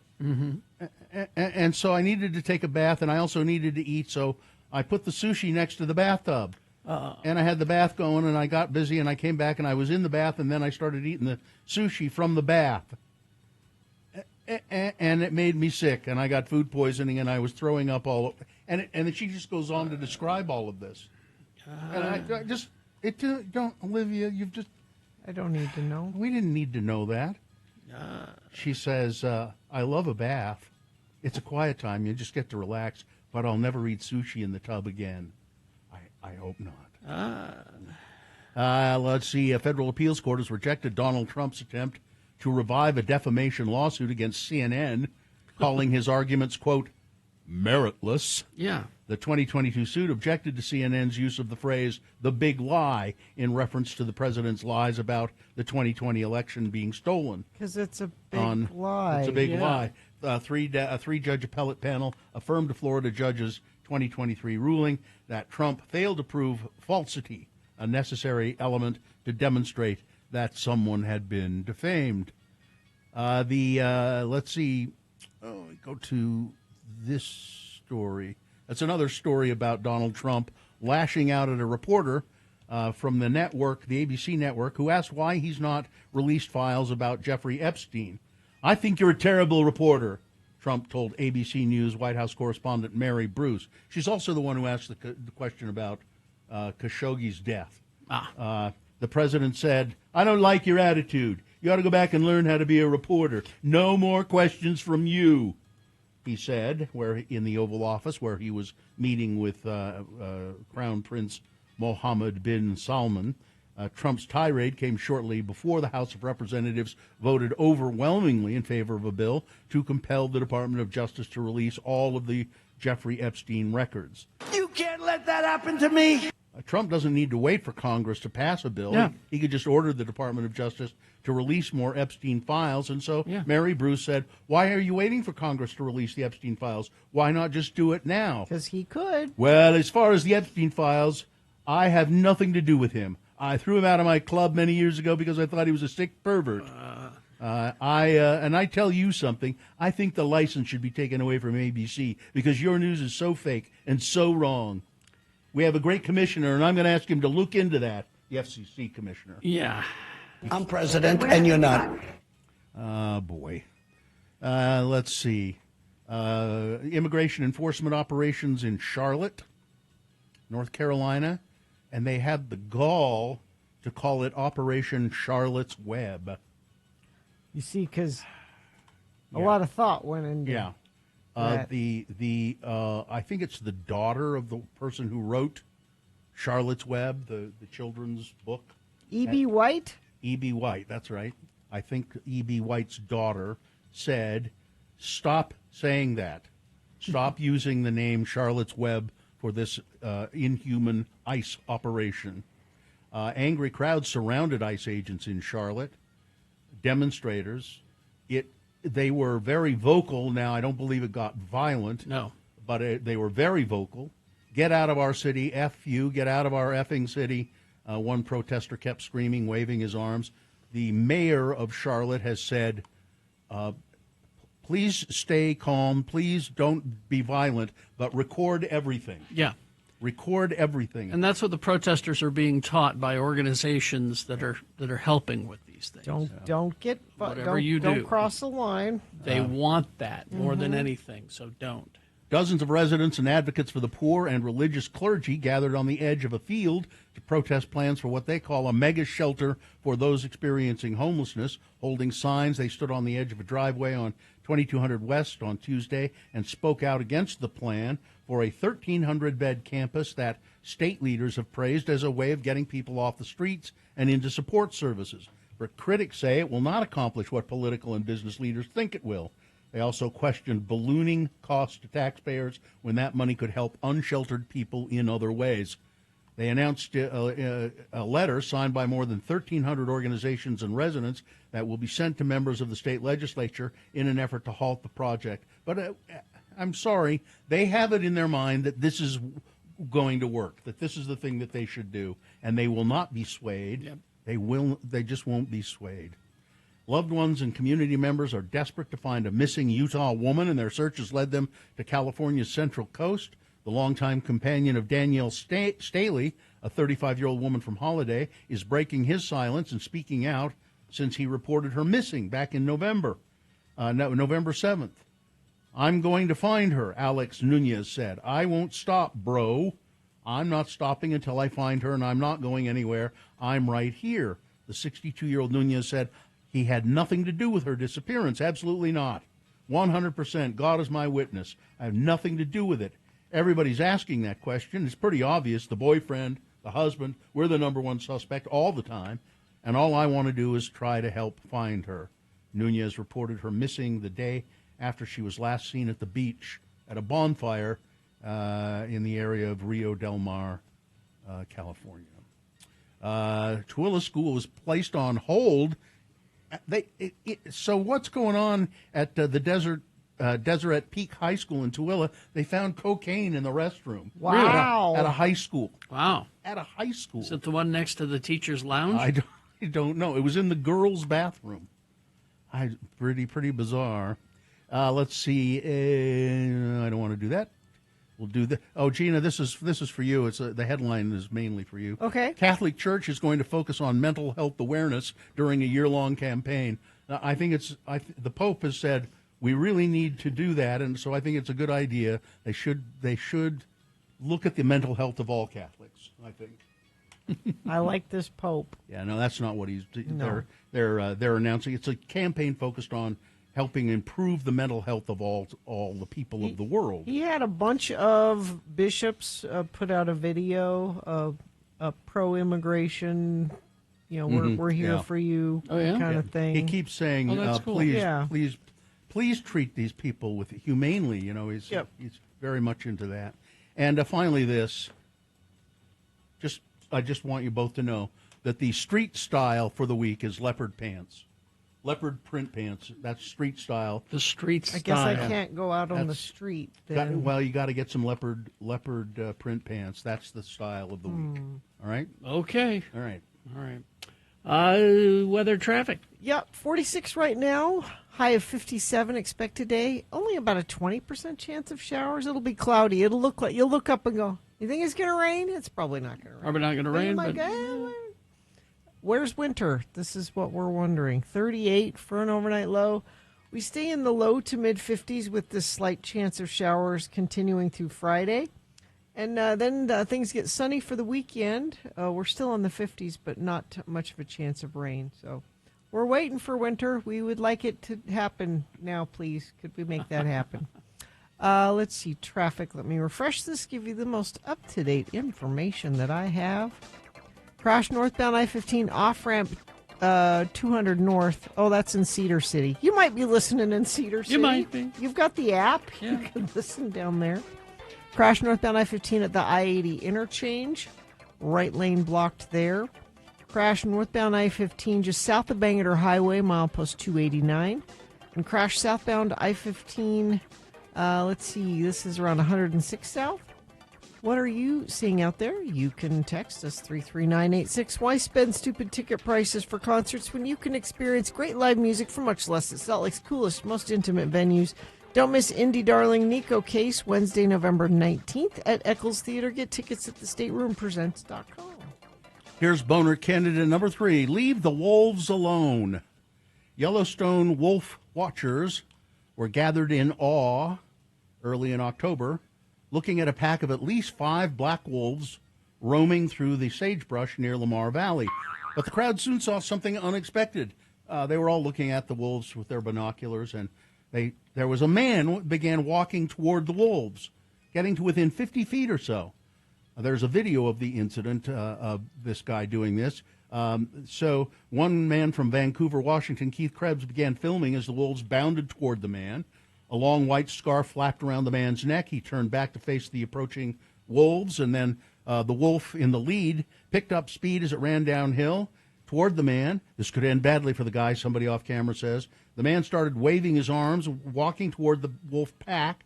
A wolf appeared to bark at him, and then a woman in the background could be heard yelling, "Hey, get the hell away from them." And then the guy pulls out a canister, and he pepper sprays the wolf. And the wolves end up going back in the direction they had come from as the man started to walk out of the frame. He apparently was not injured, and a wolf expert said the wolves were probably just curious. Yeah, exactly. They haven't. It's likely that they've never seen a human person before, and they were kind of curious. Yeah. They weren't about to hurt him. But Are what you was he bothering doing? wildlife? Is he trying to get a picture? He didn't look like he was taking pictures. He was just bothering wildlife. I'm going to go bother those wolves. Just leave the wolves alone. Boner candidate number 3. All right, let's review the first two and vote. Boner candidate number 1 is you don't have to take off your shoes anymore. I bet it was in their shoe. Somebody managed to get on a plane with a huge meat cleaver. Security's a little lax, I would say. I can't bring a bottle of water. Yeah. Boner candidate number 2. Well, I, for one, feel a lot safer because they got this guy out of the country. This is a Purple Heart veteran, served 2 tours in Iraq. He was deported by ICE to Mexico. And boner candidate number 3, leave the wolves alone. All right. Time to vote for boner of the day. 1, 2, or 3. You're going to need to remember your candidate number. You know, the one that you think is the most deserving of the award. No one wants to win. The boner of the day. Boner means mistake. 1, 2, or 3. Remember your candidate number, the one you think should win. Put that single digit in the message of a text, and then text that to 33986. Or call Katie in the producer's booth. She'll take your live voice votes at 877-602-9696. Or go online, x96.com. Look for the box that says Voters, November 19, 2025. Click on that box and vote. If you don't see that box, refresh your browser. It'll appear. Click and vote. You got about 300 seconds to get your vote in. As soon as the award is presented, the phone lines will be wide open for your questions. Dr. Josh Davis, our veterinarian, to talk about your puppies and your kitties. So get your questions ready, 877-602-9696. All right, let's vote. Here we go.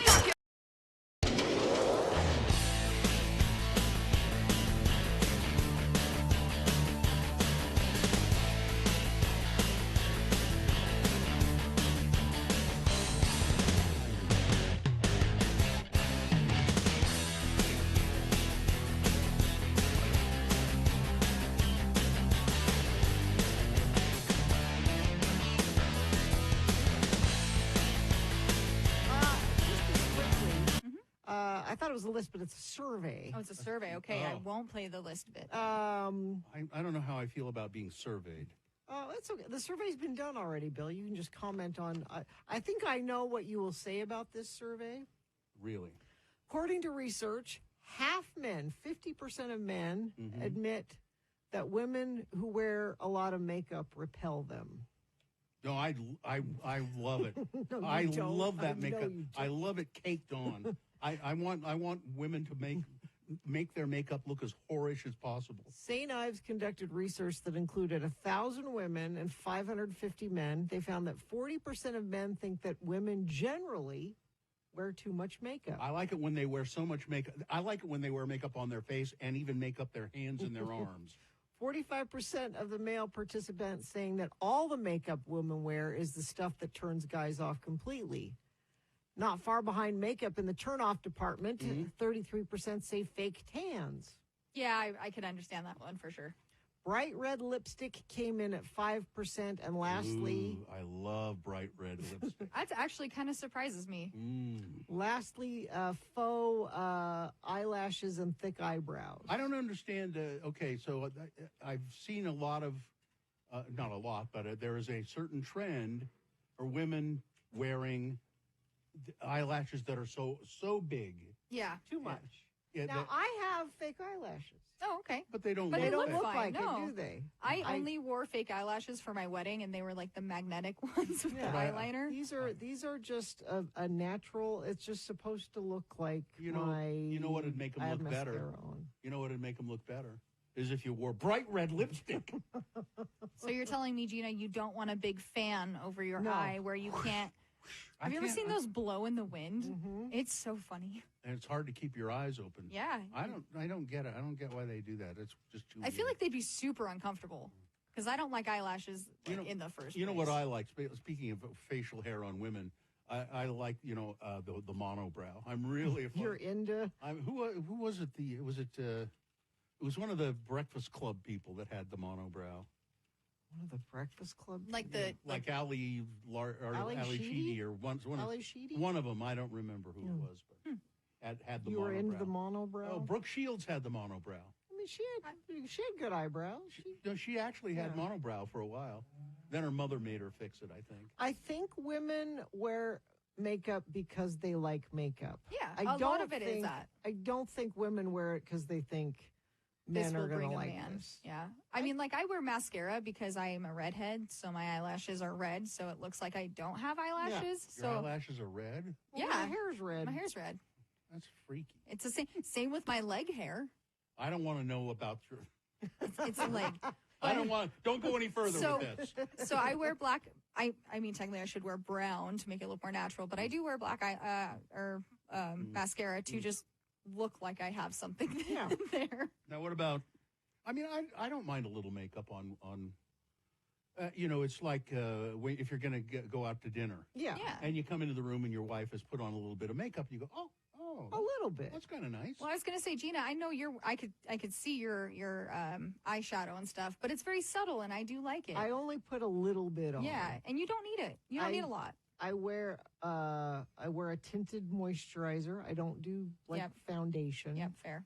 A little bit of eyeshadow. Is that on your face? Uh-huh. Oh, okay. I'm allergic to so much makeup out there, No. and I don't wear it. You get if you see a full face of mine, it's eyes, it's eyeshadow and mascara and eyeliner, and that's really it. I try not to wear anything. I don't. Although there are pictures of Bill, and I'm sure we will address this when we talk about Salt Lake Acting Company. Yes. There are photos of Bill in full drag makeup. Yeah. Yeah. There's a framed one hanging at the Salt I Lake think Acting so. Yeah, I think it's still there.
All right, 7:50. Time to award Boner of the Day. And the Boner of the Day is brought to you in part by a grilled chicken Caesar salad.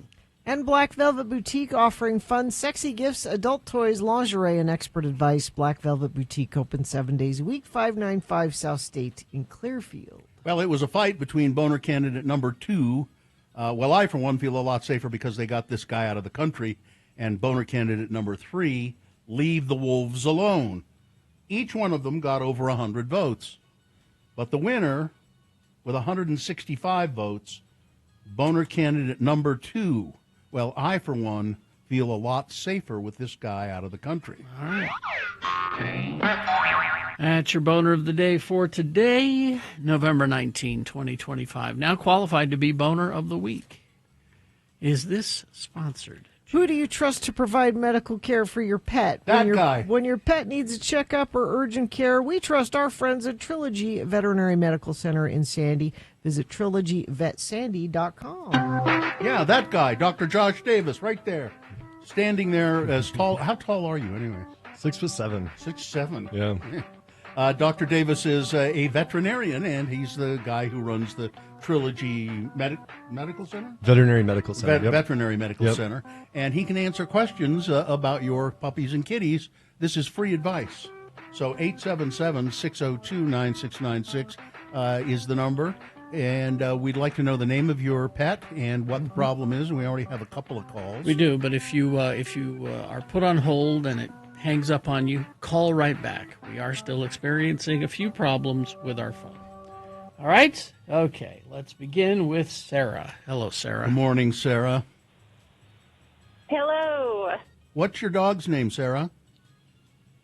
His name is Marley, Okay. and he is about 13 years old. What breed? He's a mutt. Mhm, I mhm. don't exactly know. I think he's like maybe a coonhound mix of some sort. Okay. He is deaf and probably going blind as well. Mhm. Over the past year or so, he has started to eat socks. Socks. And he's never done this before, so it's like, Does he literally consume know. them, eat them? so this is kind of gross. He will eat them and then he will throw them up. And are these clean socks or dirty socks, or doesn't it matter? It does not matter. Doesn't matter. Socks. Yeah, All right. Socks are a big offender for a lot of dogs where we have to go in and do surgery for obstructions, bowel obstructions, and things like that. I don't know. I mean, without knowing all the details of the environment, that is kind of strange. And I would wonder, just with age and age-related changes, if there is some sort of behavioral change or cognitive change that may be doing that. Can dogs have dementia?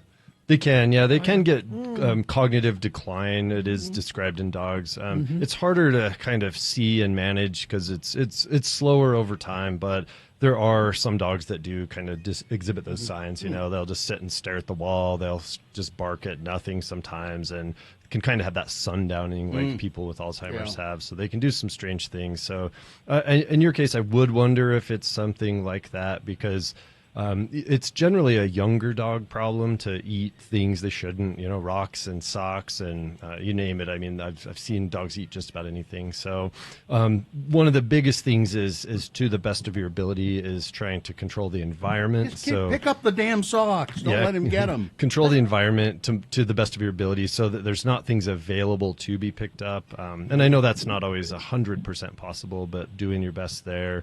And then being evaluated and kind of keeping a diary of any other strange behaviors because there are some meds that might be able to help if there's cognitive things, but it's not always a sure thing either. All right. Yeah. So he does also bark randomly. So that's interesting that you would say that. Yeah, so he may be having some cognitive decline. I mean, he's definitely the age where you can see that. Yeah, maybe try THC. I don't. Thanks, Sarah. Okay, All right. thanks. 877-602-9696 is the number to call to talk to Dr. Josh Davis. Can I ask him a question? Sure. Yeah, hang on, Lance. So for Thanksgiving, Mhm. I would like to give my dogs a treat that will keep them occupied while we're eating Thanksgiving dinner. A live rabbit. I know like bully sticks really aren't supposed to be, but is there a one you recommend that I could give them as a treat on Thanksgiving that will keep them occupied? Keep them busy. Yeah. I mean, there are lots of things out there, and bully sticks themselves aren't necessarily bad. They just are, they're animal-based chews. I don't know if you've ever looked at what ballistics actually are, but they're, you know, so the risk with animal products, like some of the rawhides and coated rawhides and animal products, is that if they're not treated well, they can have just bad bacteria on them that can cause, you know, diarrhea or other things. And sometimes they'll have recalls because it's things that can affect people too. So I would say in general, you know, they're not the worst thing out there, but you know, and rawhides, like the big knuckled rawhides, you have to be careful because some dogs will swallow those. So I think if you know your dog and you have experience that they're not going to take big chunks of those things, you're probably okay. They do make the Kong brand things, have the big Kong toys. You can put like peanut butter inside, and that keeps them busy. That's a good for idea. a while. Maybe I'll do that. And some of the Nyla bones and things like that. Again, knowing your dog and what they're willing to do with things. Here's an idea. Socks. Socks. There's a Thanksgiving sock treat for That's what I'm learning. Yeah. And I'm sure there's a bunch of other things out there, but you know, Kong's a good idea. Chewing is dog behavior, but you just have to be careful. Okay. Lance, hang on the line. We'll get you in the next break. How about that? So there's some lines open. 877-602-9696. Talk to Dr. Josh Davis, our veterinarian. Remember, if you call in and we put you on hold and it hangs up, call right back. We'll get you right on as soon as possible. Traffic chief, please. Let's see what we have here.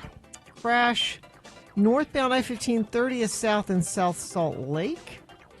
Got a crash southbound I-15 8th North in Orem.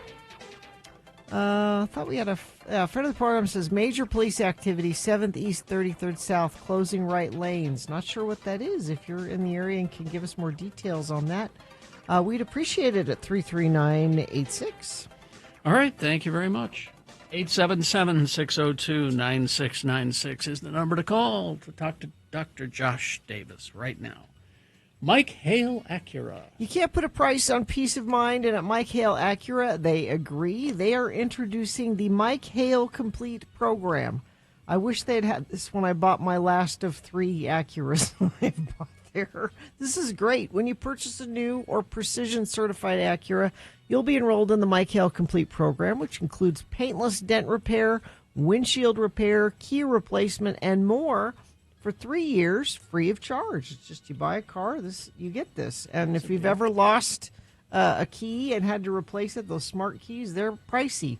It's free of charge if that happens within 3 years. This is only available at Mike Hale Acura, your Utah Acura dealer. Get a hail of a deal on your next vehicle purchase at Mike Hale Acura. They're nice people. The service department's great. I've had a great experience in the years that I've been a customer there at Mike Hale Acura, your Utah Acura dealer.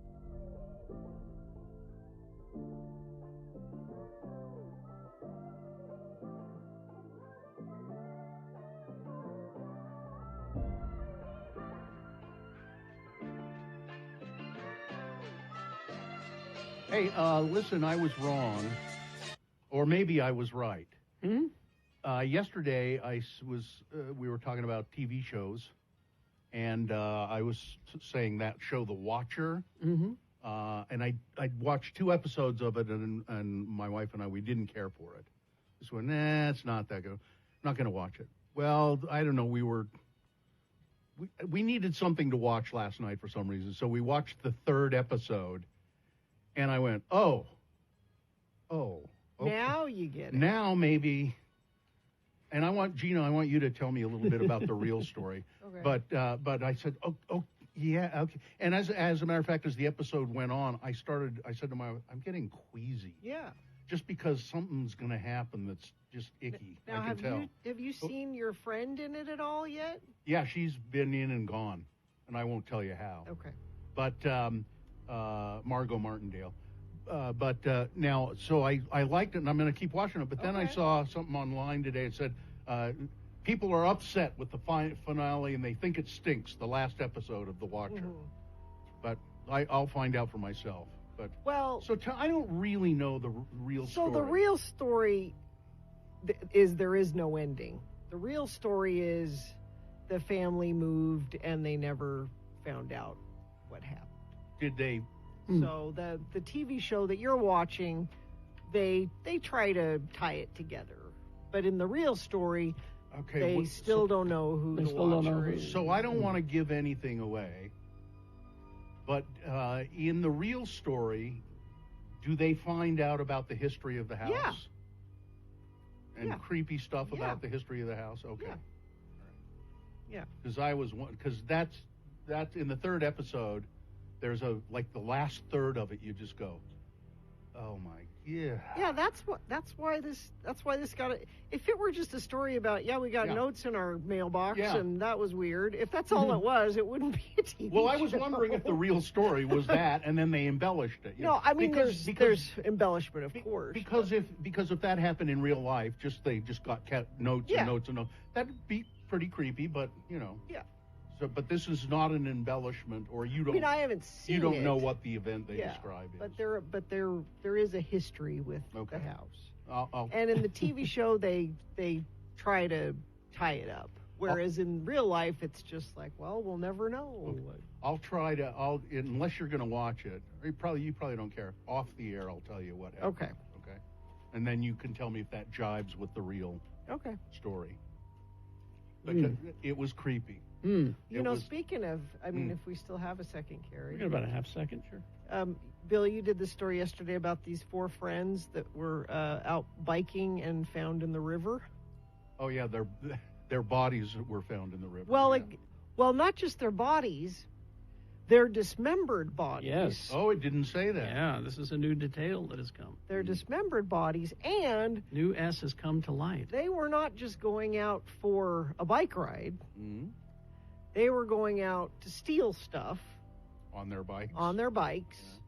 Yeah. And they stopped by a friend's house, and they said, hey, you want to come with us? We're going to go steal stuff. And the friend went, yeah, no, I don't want to do that. But the friend knew where they were going, which was some salvage yard somewhere. And so now the suspect is the guy that owns the salvage yard. Like, maybe he came upon them stealing stuff, and he wasn't having none of it. It's always the crusty old caretaker of the salvage yard who does it. And cuts up the bodies. Yeah. Yeah. But it wasn't just... You couldn't have just shot them because they were stealing. No. Well, you got to dispose of the bodies in the river. Yeah. If I cut them up, I had to. I just had to. What other choice did I have? That's right. Bobby kind of all acts with his eyebrows, though. They enter the room before he does. Yeah, they always do.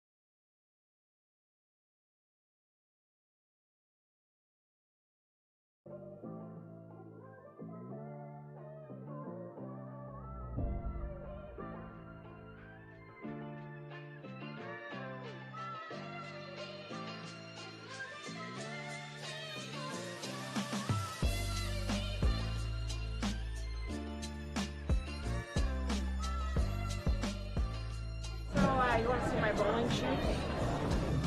Oh, aren't those nice?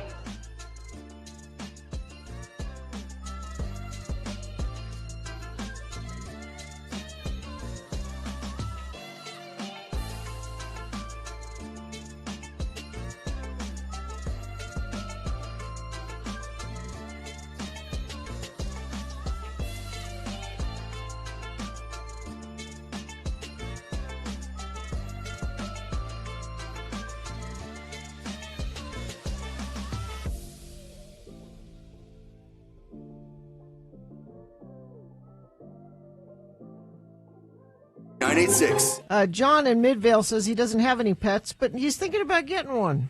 Well, good for him. Do it. In Midvale. Adopt, don't shop. We're back now with Dr. Josh Davis, veterinarian extraordinaire. And he's, of course, with the Trilogy Veterinarian Medical Hospital. Right? Yep. At 9872 South, 700 East in Sandy. So let's get to questions. We've got a bunch on the phone. All right, let's begin with Lance. Hello, Lance. Lance, what's your question? Hi, good morning. Hi. Yeah, so I've got my dog, Risa. She's about 4 years old. She's a mutt, but she's primarily like a pug chihuahua mix. Okay. She was recently diagnosed as diabetic a few months ago, and we've been giving her insulin following the regimen. But we recently noticed about a week or so ago, she started to lose some of her fur, primarily on her belly. So that's got us a little bit concerned because she's looking kind of bald when she like rolls over on your rubber belly. You're like, oh my gosh, like the fur's gone. Is that related? Is that a concern? You know, do we need to get her back into the vet? Maybe look at something else. I don't know. We're just wondering. Yeah, that's a good question. The hair loss, it could be related, not necessarily to diabetes, but some dogs will actually get a concurrent metabolic illness called Cushing's disease, and some dogs can have both diseases at the same time. So that's one I would probably want to get ruled out. But also, if the skin underneath is looking, if it looks normal, it's not red or inflamed, or we're not constantly scratching or licking, it's probably not necessarily, an emergency or urgent thing to get looked at either. But if they do have Cushing's, it is something you do have to manage alongside with the diabetes, and they will often lose hair in other spots if they have Cushing's disease, and they can have problems with too much of an appetite, and because diabetes and Cushing's kind of fight with each other as far as managing them. So might be worth getting checked out. And then also making sure it's not something else like skin allergies or some other skin issue that's there too. Because diabetes does change them. Even if you're managing it, does change how things work for them. All right. There you go. There you go, Lance. See you later. Thanks. Yeah. All right. Let's go to Jacob. Hey, Hi, Jacob. Jacob, go ahead. Hey, Dr. Davis. So I've got a 14-year-old mutt. She's a mix between a Shih Tzu and a Yorkie. What's her name? And she's her name is Maddie. Sorry. Yeah. In the last, but she started to develop some skin bumps, kind of like skin tags. The largest one is probably 1/4 inch across. And she's only got about 3 or 4, but they've just kind of started developing. Where in are the they? last little while as she's aged. Where on the dog are they? The largest one is between her shoulder blades, and then she's got another one on her back, one on her hip, and one that's just started developing on her head. Okay. Yeah. And for that breed, and kind of any dog as they get older, skin tags and skin cysts are relatively common, and they are considered benign for the most part. Generally, if I'm going to recommend removing them, it's because they've gotten big enough to cause the dog a problem, irritation-wise, or cysts can rupture open, and then they can get infected and kind of gross. And then sometimes they just get big enough in certain areas to cause trouble, or the skin tags. They're more the ones that kind of hang off the skin versus kind of a lump under the skin. In general, they're benign, but sometimes it's worth removing. And the other thing, if they grow fast, most of these will grow over years pretty slowly, but if they grow faster than that, it might not be just a simple skin bump, an age-related bump. So it's always worth getting them checked out just to make sure.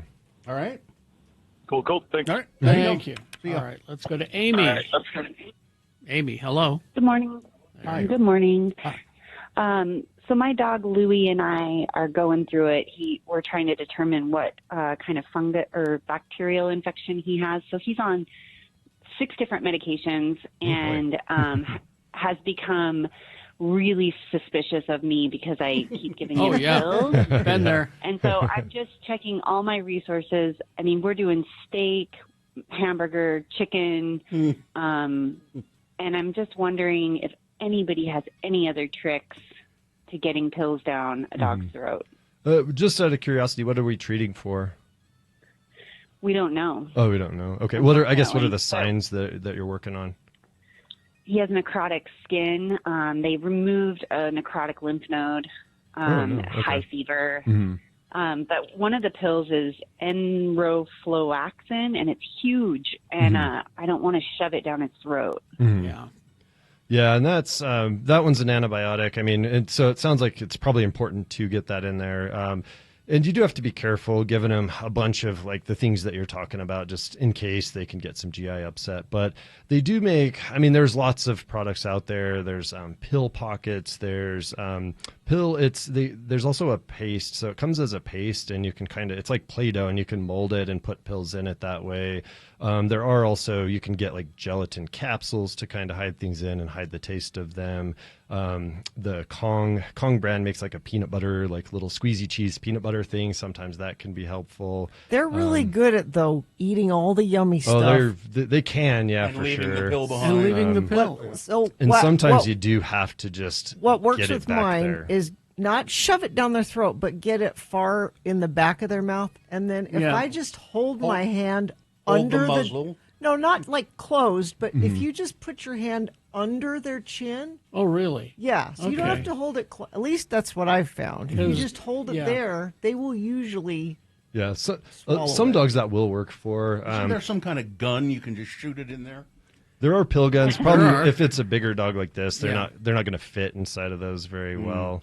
And also another one, you have to be careful, like too much calories or fat, but even just peanut butter, and you put the pill on the back of a spoon with some peanut butter and just wipe that across the roof of their mouth. Then it kind of sticks, and once you get it far enough back there's only one direction most things will go. Oh, I so, see. Oh, that's a good idea. Yeah, there's just there's so many different ways, and it really depends on your dog, but it's probably really critical you get those in the best way possible. I'll bet there are any number of videos on YouTube that have techniques like that. Okay. Yeah, thank you. I might try the Kong. Thank you. All right. Yeah. All right. Yeah, Thank you. Let's go to Wendy. Hello, Wendy. Wendy, what's your dog's name? Hi. His name is Buckenheimer Schmidt. Wow. All right. We call him Bucky or Bucky Bing for short because he has an extra nipple like Chandler Bing. But anyway, That's funny. Okay.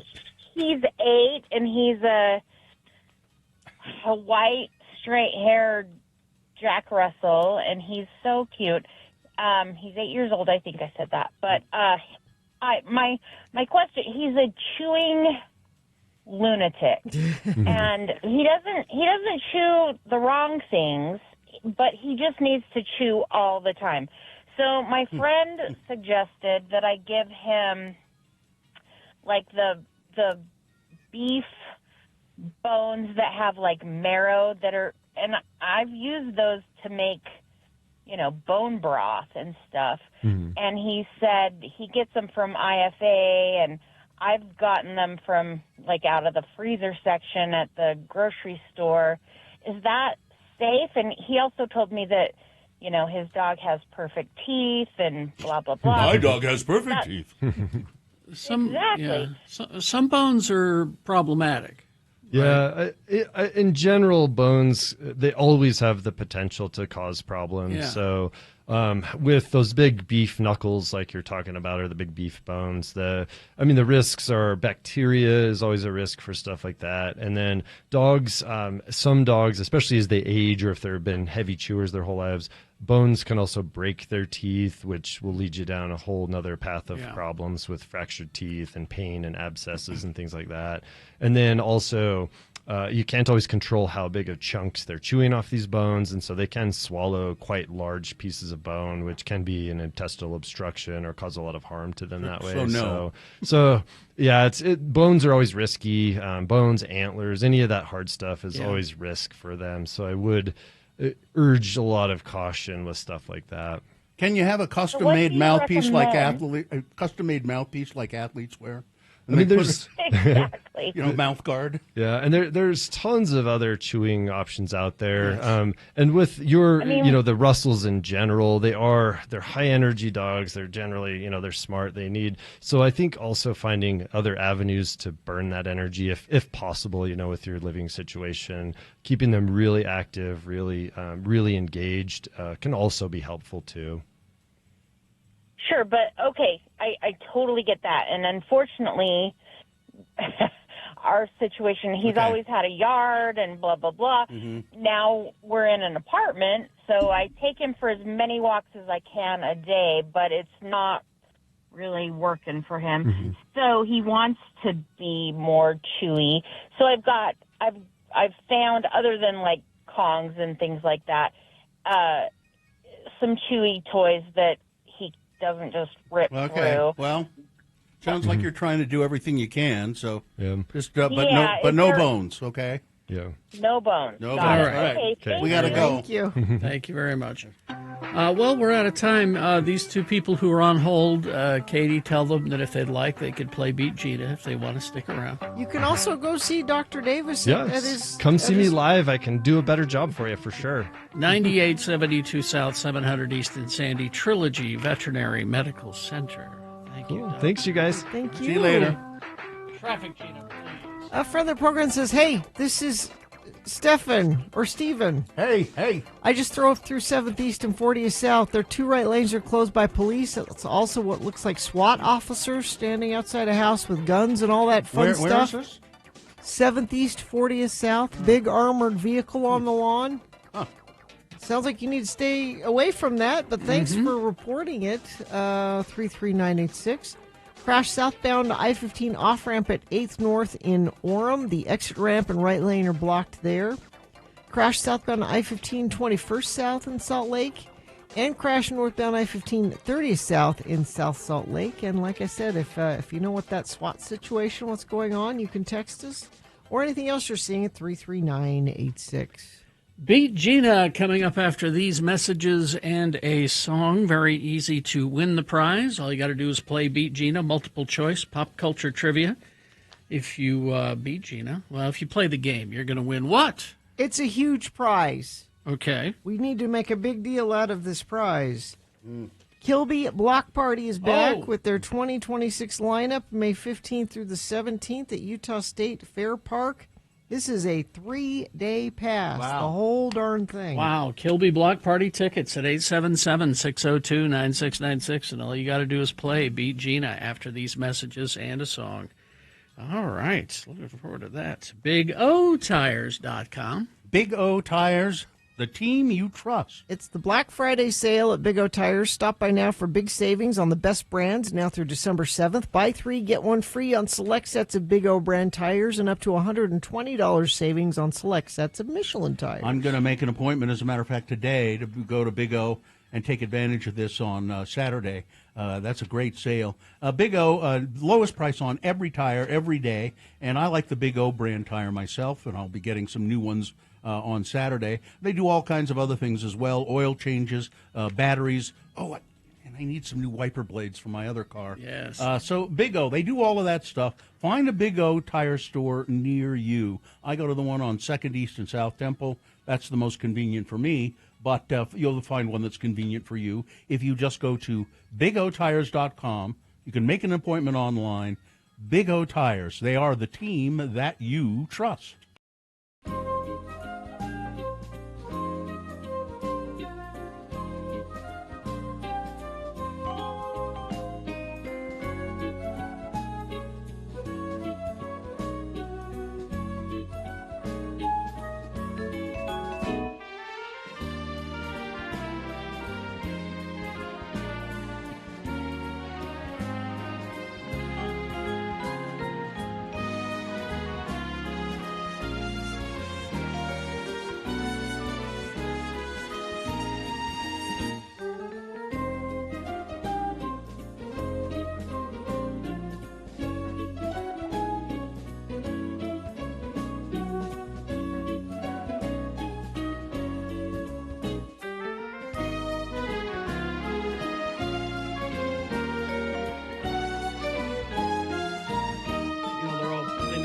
Looking out for different and new cereal. Yeah. And, Cheerios has got a bunch of different flavors. Oh, yeah? And they now have fruity Cheerios. So like Fruit Loops? That's what I said. Yeah. That's what they are, Fruit Loops, right? They're made from oats, which is different than Fruit Loops. Fruit Loops are made from something else. So they're probably a little denser, but they sure look like Fruit Loops to me. They're Fruit Loops. I mean, yeah. Although one of the people said he tried them and that they were pretty good. Bring it on. Let me eat it. He says, new cereal alert, Fruity Cheerios taste like Fruity Pebbles with the texture of Cheerios. Mm-hmm. And that's different from Fruit Loops. I do love Fruity Pebbles. been a Yeah, while Fruit since Loops, I've eaten Fruit them. Loops are a little lighter, aren't they? Yeah, they got more that's air in right. them. Yeah, now that I think about it, yeah. It's all about the process. It's been years since I've had them. My two cereals growing up were Fruity Pebbles and Cheerios. So maybe Really? this is right up my alley, despite We've some been hesitation. having cereal around the house lately, which is very uncommon for this household. But I guess one of my kids has really started to like this cereal. So we've had Cheerios, just plain regular Cheerios, which are fine, you know. I like them. You put milk and honey on them, maybe a handful of raisins if you like raisins. Sure. And then we've had Wheat Chex, which I like Those are also. good. Yeah. Yeah. These are basic cereals we have. And then my wife's been making granola, really good granola. Different sort of flavor every time. It's not quite the same recipe every time. Sounds Great. Sounds good. Yeah, I haven't eaten cereal in a while. I've been trying to avoid milk outside of my coffee.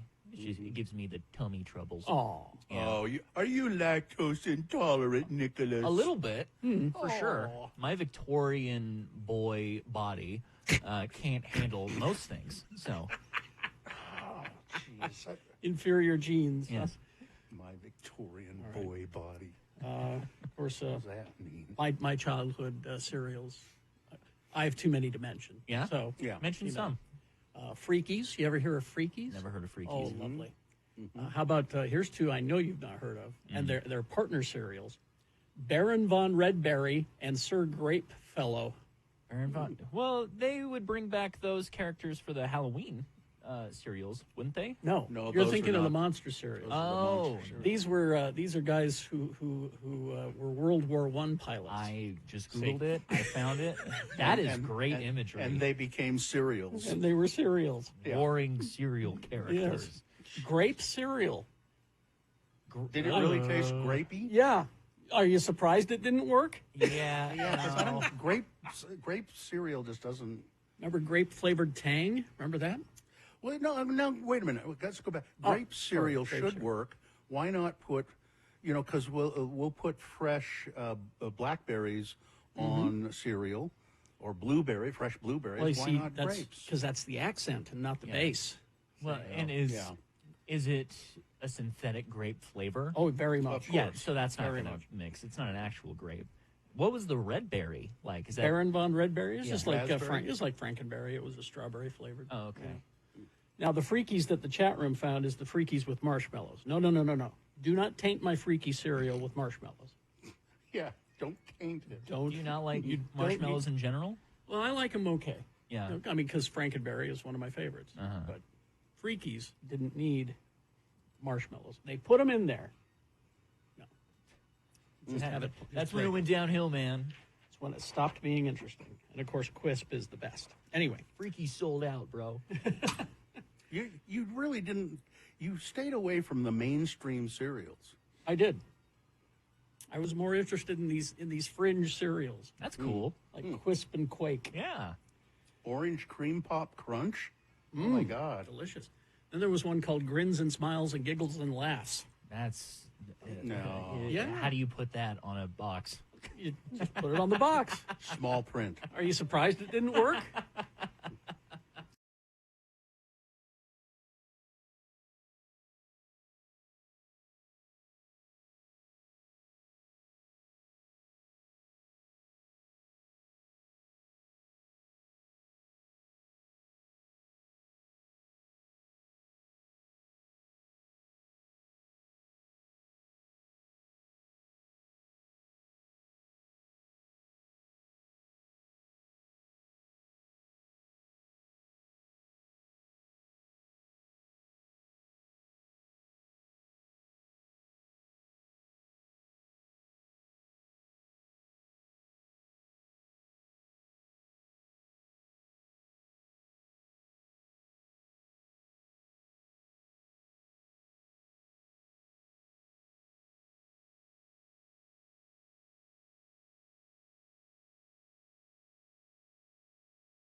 I'm Beachina announcer Johnny O. And before we get to the game, let me ask you a question. Okay. Where are you taking that hungry family for dinner tonight? Who wants to know? Some of you want a great steak. Some of you want a grand buffet. Oh. Well, now, you don't have to choose. You get the best of both worlds at Ponderosa Steakhouse. Wow. At Ponderosa, we believe you shouldn't have to compromise. That's why we pair our flame-grilled, made-to-order steaks with the legendary all-you-care-to-eat grand buffet. It's about time. Start with a juicy sirloin, T-bone, or ribeye, cooked exactly how you like it. And then explore endless options at our buffet, featuring a fresh salad bar with crisp greens and all the toppings, hot food bar, fried chicken, mashed potatoes, mac and cheese, and seasonal sides, and the dessert bar, soft-served ice cream, and sweet treats to finish the night right. Bring your appetite to Ponderosa tonight. Great steaks, grand buffet, all for one low price. We're on the old highway just west of town. I can't believe you're not eating at Ponderosa. The old highway west of town. And now, here he is, a man who's never turned down a trip to Ponderosa. Oh, no. Your host, Kerry Jackson. Thank you, Johnny Ola. Welcome. Thank you so much.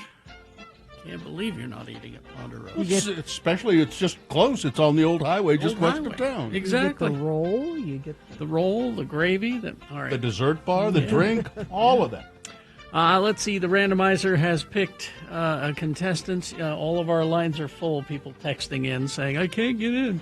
Well, all of our Don't lines worry, are full. we're going to be giving these away all week. But don't worry about it. Brandy is here to play against you, Gina. Brandy, are you there? I am. Hi, Gina. Hi, Brandy. All right, Brandy, we're going to toss a coin to see who goes first. We'll give you the advantage in the game if you call it correctly, heads or tails. Heads, please. See what happens. It is tails. Terribly sorry. You are going to have to work for these Kilby Block Party tickets. I wanted Gina to go first anyway. Oh, really? A strategy? That's your It's strategy. the courteous thing to do. It's between. Courtesy, okay. Kilby Block Party is back May 15th through the 17th at Utah State Fair Park. Go to x96.com for the full lineup. We've got bands like Lured, Turnstile, Haley Williams, Modest Mouse, Japanese Breakfast, Rit Momney, and more. Wow. And more, I'm sure. Oh, lots more. All right, there you go. Okay, Gina, you're going to go first. Multiple choice pop culture trivia. If you get it correct, you get the point. If not, I will allow Brandy to answer the same question. And if she gets it correctly, she'll steal your point away, and we'll go back and forth till one of you gets 3 points. Okay. Gina. Oh, I forgot to tell you, it's National Treasure Trivia today. Treasure? National Treasure? National Treasure, released on this day in 2004. Oh, the Nicolas movie. Cage. Nicolas all Cage. right. So we got all of the All National right. Treasure movies included in this trivia. Gina. Yes. I will try my best. All right. Good luck, Brandy. Gina, here's your first question. Okay. The ship, the Charlotte. Okay. When the Charlotte caught fire and Ian locked Ben and Riley inside, Okay. what part of the ship did they escape through? Okay. Was it 1, the jib jab? Mm-hmm. Was it 2, the Dunsel? Mm-hmm. Was it 3, the smuggler's hold? Mm-hmm. Or 4, the crow's nest? I have no idea. The Smuggler's Hold. Smugglers. That was a Hold. total Correct. guess. All I right. had no idea. There's a point for Gina. All right. Brandy? What accent did Abigail have? What accent did Abigail have? Is it 1, Utah? Is it 2, Jersey, specifically Tony Soprano, Jersey? Was it 3, Irish? Or 4, Saxony German? I'm going to say 3 Irish. Irish, huh? Well, terribly sorry. I don't know what Saxony German is, but it's that, I guess. It's the kind of German Yep. they speak in the Saxony region. Oh. Yes. All right, that's 2 for Gina, Oh. none for Brandy, and I believe Gina controls the question. Gina. Yes. All right, let me get this question ready here. Gina, Mm-hmm. in National Treasure 2, Okay. what document can be briefly seen in Riley Poole's book? Okay. You need to know that Riley Poole's kind of a conspiracy theorist. Okay. All right. So in National Treasure 2, what document can be briefly seen in Riley Poole's book? Okay. Is it 1, a photo of a flying saucer at Area 51? Mm-hmm. Is it 2, an autopsy report for Marilyn Monroe? Mm-hmm. Is it 3, hang on. Is it 3, Millie Bobby Brown's Flat Earth pop-up book?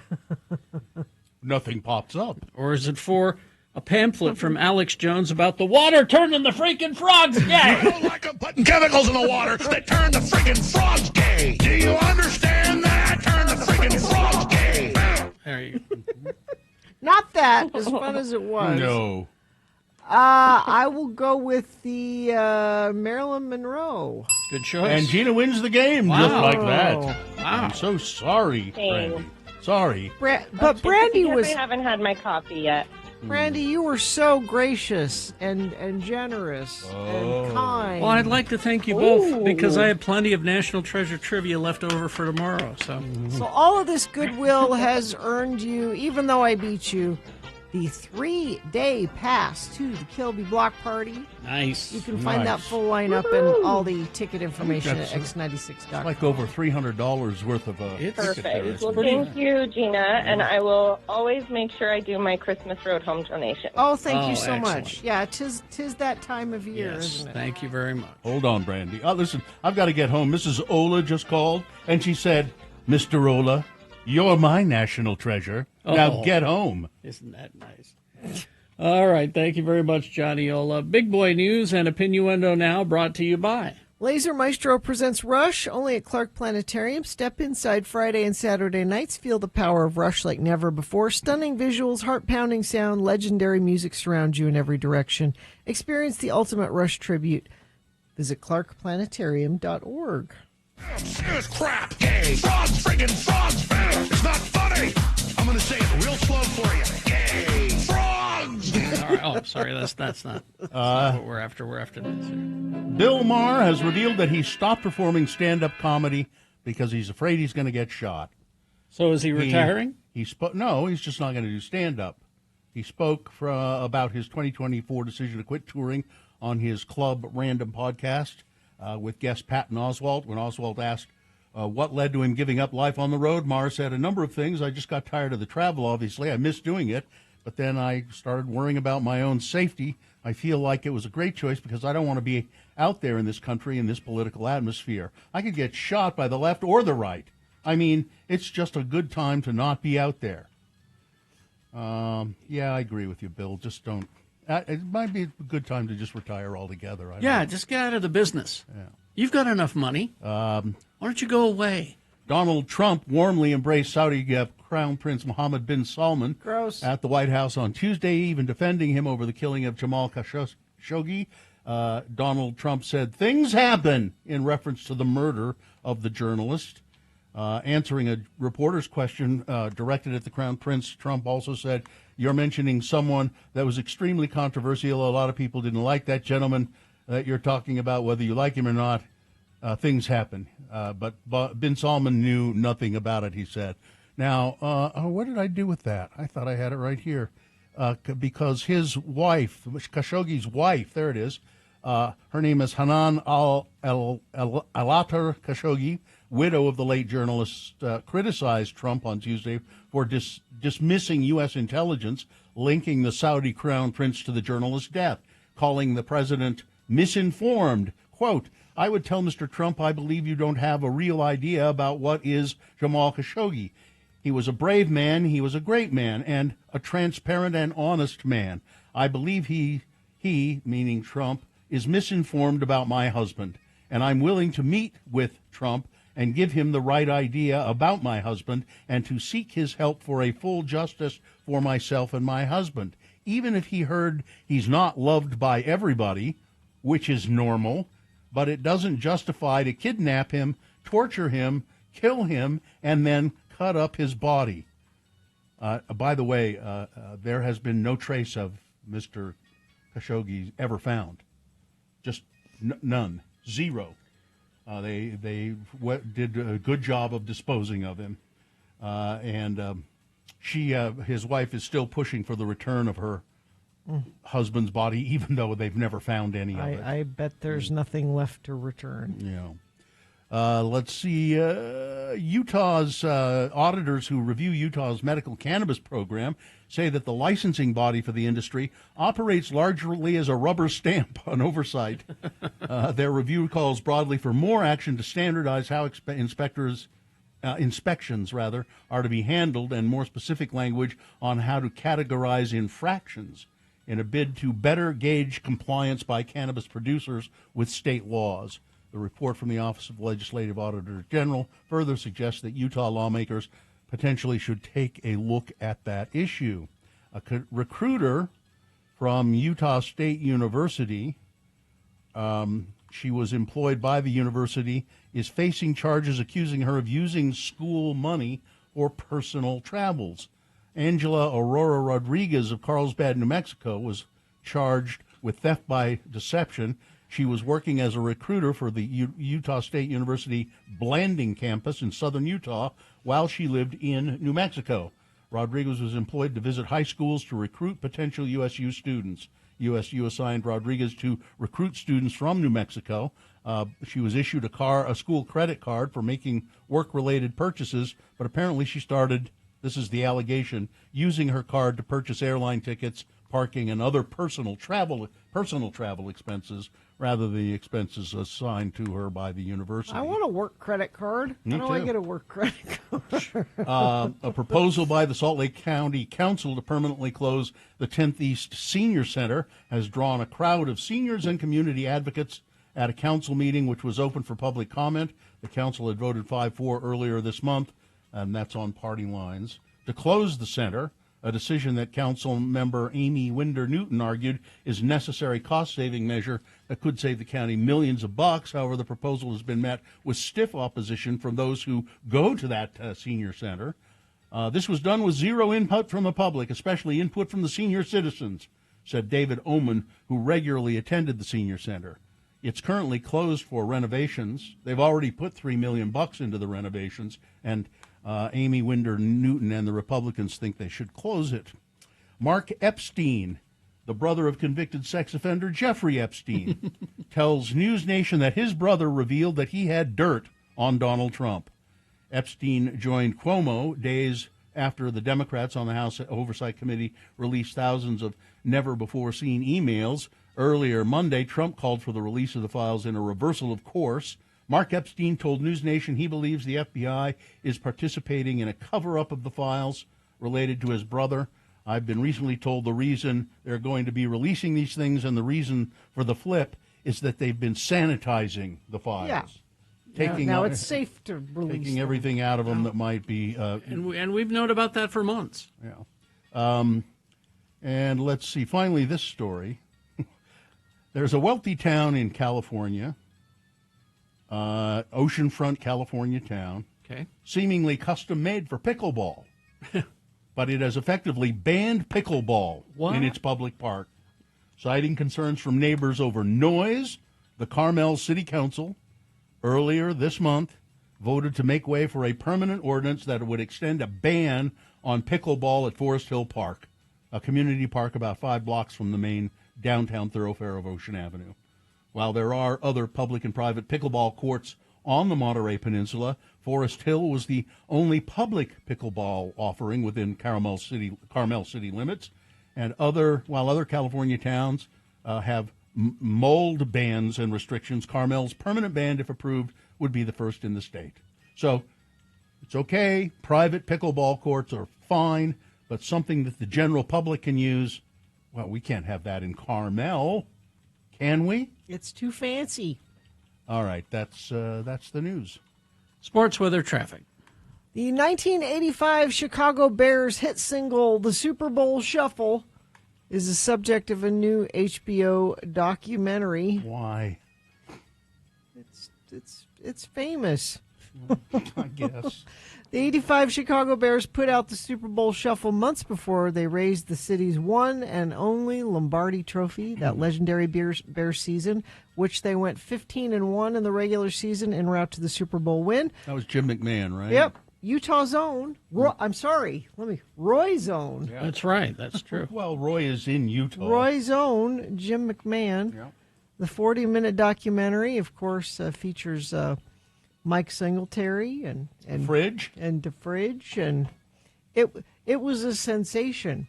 It charted on the Billboard charts. It won a Grammy.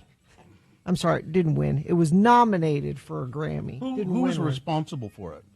I mean, who wrote it? Or it was conceived and produced by. It just says a Chicago record executive.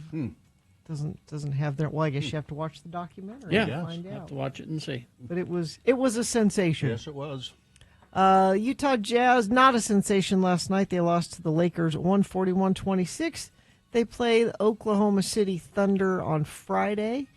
Utah Mammoth also lost last night to San Jose Sharks. They play Golden Knights tomorrow at 7 o'clock. University of Utah men's basketball team, they won last night 85-77 over the Fort Wayne Mastodons. You say, that must be the craziest mascot of the week. No, it's not.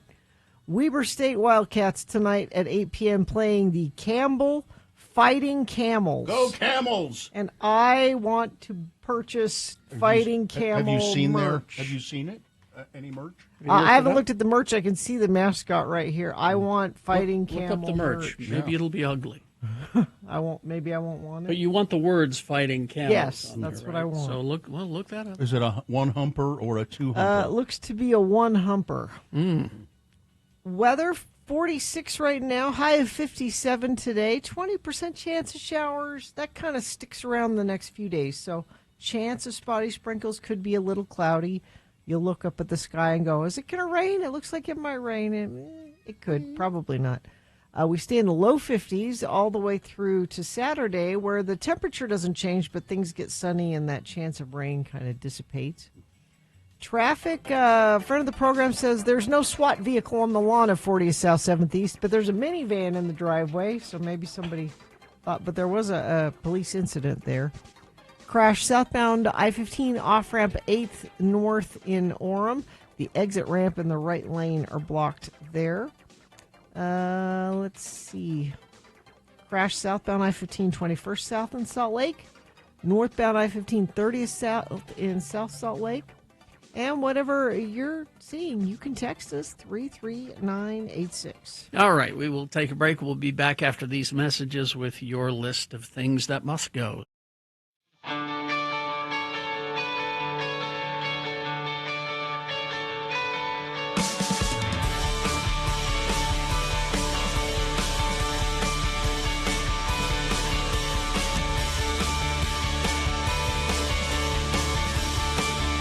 Christ is here. He has joined us in the studio. Hello, everyone. It was warm. My, you sound really just at a low ebb.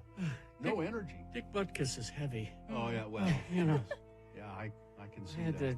to right into the sidecar. Frank has joined us, as he does every weekday morning, to play a game we call Frank Chris Presents. They're fine. They're just fine. You see, Frank is a Grim Reaper, and it is his job to reap the souls of celebrities. And that's horrible, because I love our precious celebrities. Do other reapers who specialize, for instance, reapers that perhaps have to take the souls of veterinarians, do they also hate their jobs? Yes. Oh, I see. They all do, because they love veterinarians. They love their precious veterinarians. So every reaper loves whatever they're reaping. That's the curse. Even the reapers who have to reap Uber drivers. It's because in our mortal lives we were a little too obsessed with, Quinn Christ is the veterinarian. Quinn Christ. Yes, I see. Well, Frank, we're here to play the game. We have a contestant, I believe. Yes. So Todd is on. Hi, Todd. How are you today? I'm fine, just fine. Yes, you are. Now, Todd, on this list, there are 3 celebrities who, like you, are, Frank? Fine, just fine. Right. But one of them, Frank has met and taken, and it will be your job, Todd, to figure out who that celebrity is and what will Todd win if he is successful. Nightmare on 13th tickets back for their 2023 season, celebrating 33 years of Halloween with 2 haunted attractions this year. Of course, the Nightmare Haunted House and the Institute of Terror. You know, it's horrible. I have to stop myself from saying, and what will Todd win, Gina? Because I'm always saying that, and I look over. Oh, it's Katie. It's me today. Yes. You got the red hair that's showing rather than the brown. All right. Todd, because it is Mad Hatter Day, National Mad Hatter Day, these 4 actors have all been in productions of Alice in Wonderland or Through the Looking Glass. Here we go. Number 1, Steve Coogan. He was in the Parole Officer, and he was in a movie called 24-Hour Party People. Also, he was in Around the World in 80 Days, Tropic Thunder, and he was in The Night at the Museum films. And he plays a character called Nat in Alice Through the Looking Glass with Kate Beckinsale as Alice. Number 1, Steve Coogan. Number 2, Catherine Beaumont. She played small parts in MGM's On an Island with You, where she did a Jimmy Durante impression in front of Durante's character. She was in The Secret Garden and Challenge to Lassie, but she's best known as Wendy in the Disney animated Peter Pan and Alice in the Disney animated version of Alice in Wonderland, for which she was named a Disney legend. Number 2, Catherine Beaumont. Number 3, Eric Idle. Yes, he was a member of the British comedy group Monty Python and the parody rock band The Ruttles. He performed many of the songs featured in Python projects, including Always Look on the Bright Side of Life and the Galaxy Song. He made his Broadway debut adapting Monty Python and the Holy Grail into the musical Spamalot. He's in a BBC TV version of Alice in Wonderland. Number 3, Eric Idle. And finally on this list, Telly Savalas, perhaps best known for portraying Kojak on the crime drama series Kojak, and James Bond arch-villain Ernst Starvo Blofeld in the film On Her Majesty's Secret Service. Savalas' other roles include Birdman of Alcatraz, Greatest Story Ever Told, The Dirty Dozen, Kelly's Heroes. He was the Cheshire Cat in a made-for-TV movie of Alice in Wonderland. Number 4, Telly Savalas. All right, Todd, which one of those actors is dead? I'm going to say Telly Savalas, number 4. Telly Savalas is correct. He died in 1994 at the age of 72, complications of prostate and bladder cancer. By the way, he lived at the Sheraton Hotel in Universal City for 20 years. He lived at the hotel, and he was such a fixture at the hotel bar that it was renamed Telly's. So there you go. That's you win. An honor. That's an honor. When they name a bar after you, that's an honor. I thought that Catherine Beaumont would be. Oh, she's fine. She's 85. Yeah. She did those roles when she was just a little girl. Mm-hmm. Well, congratulations, Todd. You get the prize, and hang on, and somebody will tell you what you need to do next. All right, there we go. What are you doing, Frank? What do you got? I'm going to try to recover from Dick Butkus, but He's a big man. has anyone seen Britt Eklund? Britt Eklund? No. 81 today. Oh, my. Also, Kevin Cronin from REO Speedwagon is 72. Yeah, go visit Kevin. Oh, I can't fight that feeling. I'm going to go check on him. Goodbye, everybody. Goodbye. Goodbye.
Things that must go on the radio. From Hell Show. These are things that are bugging you, our dear friends of the program.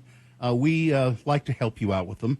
So when you send things that must go to us and we read them on the air, we we put our minds to it. We wish really hard that these things will disappear from your life. And I think it helps sometimes. It might make you feel better anyway. So if you have a thing that must go, just put it in an email, radiofromhell@x96.com, and send it off to us. Put must go in the subject line. Let's see, I'll start today. I have one of my own. News shows, when they do this, yes. So the anchor of the news show says, the prime interest rate is likely to fall later on today, perhaps by as much as 2%. That's according to the head of the Fed. Bob Nelson has the story. That's right, John. The head of the Fed said today that the prime interest rate is likely to fall perhaps by as much as 2%. Please. Are there more details? There might be, but you don't need to repeat that. That just drives me crazy. Well, I blame John for that. John? Yeah, the guy who introduced him. Oh, that guy. Took his story. Yeah, He knew that that's what the story was going to be, right. but the guy who introduced him stole it from him. Stole his thunder. It's probably somebody who's writing it for them. Yeah. So that's must go. Anyway, let's see. This one says, now this opening line is kind of confusing. I'm going to read it as it's written, but it says, what must go is my new office mate being so nice and authentic that I can't seem to say her the minor things that bug me in our new shared space. I think what she meant is I can't bear to tell her the things. She's very nice, she's very authentic, and I can't bear to tell her the things about her that bug me. So here they are. Very loud clacking keyboard. That is teeth chattering when she bangs types all day. And the keyboard is pink with big keys. Speaking her to-do list out loud to herself. Loud talking on the phone, and then she wants to tell me the conversation that I couldn't help but overhear. The deliberate laugh snort that is supposed to convey to the other person she is trying to be funny. The absurd amount of decorations now on her side of the office and desk. Please make these things go away, or give me the courage to risk telling her these peeves. I would go back to the opening line. It says here she's very nice and authentic. I don't think she's very nice if she does all that stuff. This one says, you can use my name. What really must go is people listening to music or watching videos in public places without headphones. It happens everywhere. The airport, the doctor's office, public transportation. Enjoy your audio privately, please. Let's not normalize this. That's from Dr. Mike. And then finally, this one, the page is stuck. There it is. Good morning, lords and lady. You may use my name. It's Ruth. I am 14, almost 15. I have a few things that must go. 1, when you go to a sandwich and soup restaurant and you see the option choice of sandwich with soup of the day, and there are no other options for soup, and then you check what the soup of the day is, and it's the most disgusting thing you've ever heard of. This must go. And number 2, my dad using Gina's full name instead of saying Jesus Christ. So instead of swearing, when he wants to say, he says Gina Barberi. Really? Apparently. Wow. I'm going to start doing that. I'm honored. Gina Barberi. All right, Carrie. You go, Gina. Okay. Can we save the phrase "it broke my heart" for something really big, really like, tragic? Yeah. Breaking your heart is like, oh, that should be horrible. People use it like, oh, they broke my heart. They had, when I ran out of this soda, it broke my heart. Or the soup choice today. It broke my heart. Let's save "broke my heart" for big things. How about? Let's see. This from Katie. Not our Katie, different Katie. My thing that must go is strangers who stand way too close to you in line. Yeah. I was shopping this weekend, and I always leave extra room in front of me, hoping Yes. the person behind me takes the hint. Nope, the lady behind me was still too close. Do we not remember COVID? It's cold season, people. Back off. Also, I'm with Gina on No Christmas Till After Thanksgiving. I just decorated for Thanksgiving last night. I decorated for Thanksgiving this weekend, too. Thanks for letting me listen. Let's see. This is from Mabel. Dear Lords, typing on behalf of my beautiful golden puppy, here is her thing that must go. The cranky lady at the dog park. Please stop yelling at me. I'm just a puppy.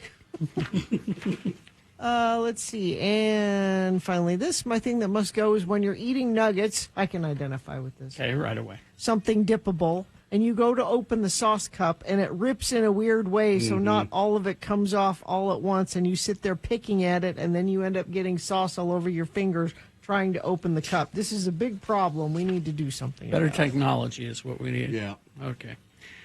This few from the foot of Mount Doom. Your home. When watching cooking videos, people that use metal utensils in their nonstick pans. That'll scratch your coating and leach all kinds of who knows what in pieces to the pan in your food.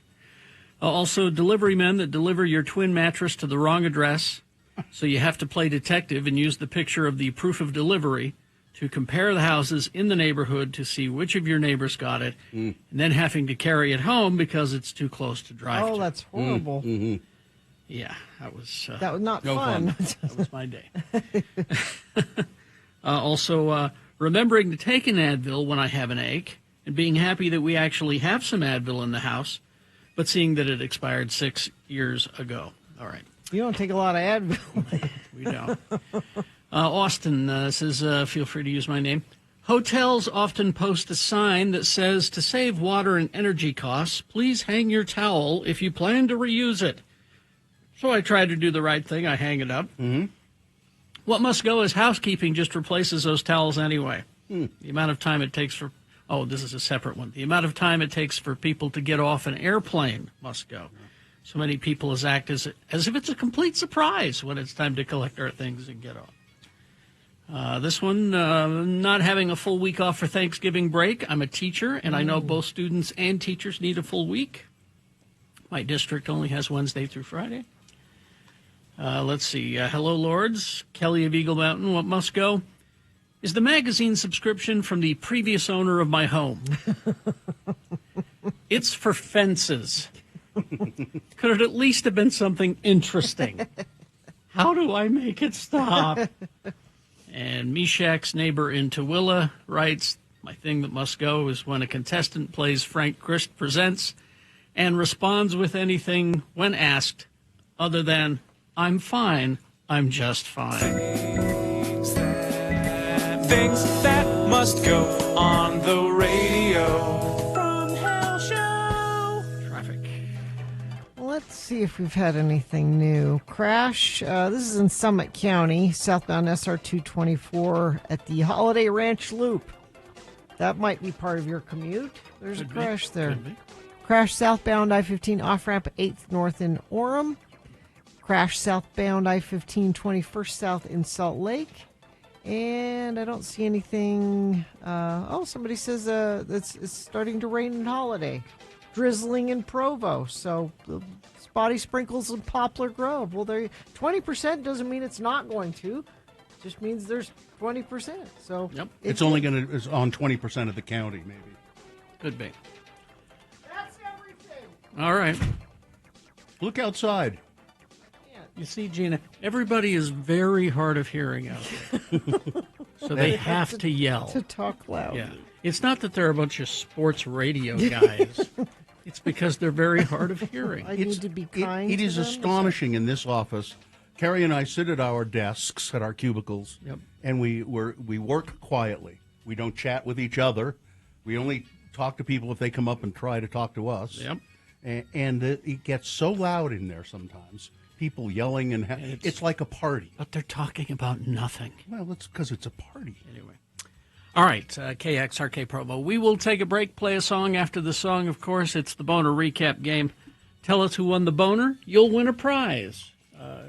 This morning, I mean. Tell us who won the Boner this morning, and you'll win a prize. What's the prize? Tickets to Monster Jam, January 2nd through the 5th at the Delta Center. Monster Jam tickets. 877-60. That's my impression of the engine. And I prefer my Monster Jam on toast. 877-602-9696 is the number to call to get those Monster Jam tickets. Just playing the Boner Recap Game. If you heard who won the Boner, easy. If not, cheat. Go to x96.com. Look for the box that says Boners, November 19, 2025, and you'll see the answer there. 877-602-9696. Black Velvet Boutique. 595 South State Street in Clearfield. You heard me. Clearfield. What? Clearfield. Huh? Or you can go to blackvelvetboutique.com. Good sex is one of life's great pleasures. Creating intimate connections in the bedroom often requires good communication, but telling our partners what we want and how we want it isn't always as easy as it sounds. The expert staff at Black Velvet Boutique is available to you as a sexual resource. They're available to answer your questions discreetly, provide suggestions. The all-female staff at Black Velvet Boutique pride themselves on creating a safe and judgment-free atmosphere. Visit them and shop for intimate bedroom toys, lingerie, massage oils, books. Enjoy the best parts about being an adult at Black Velvet Boutique. Locally owned and operated entirely by women since the year 2000. Open 7 days a week. Located at 595 South State Street in Clearfield or blackvelvetboutique.com. Join us.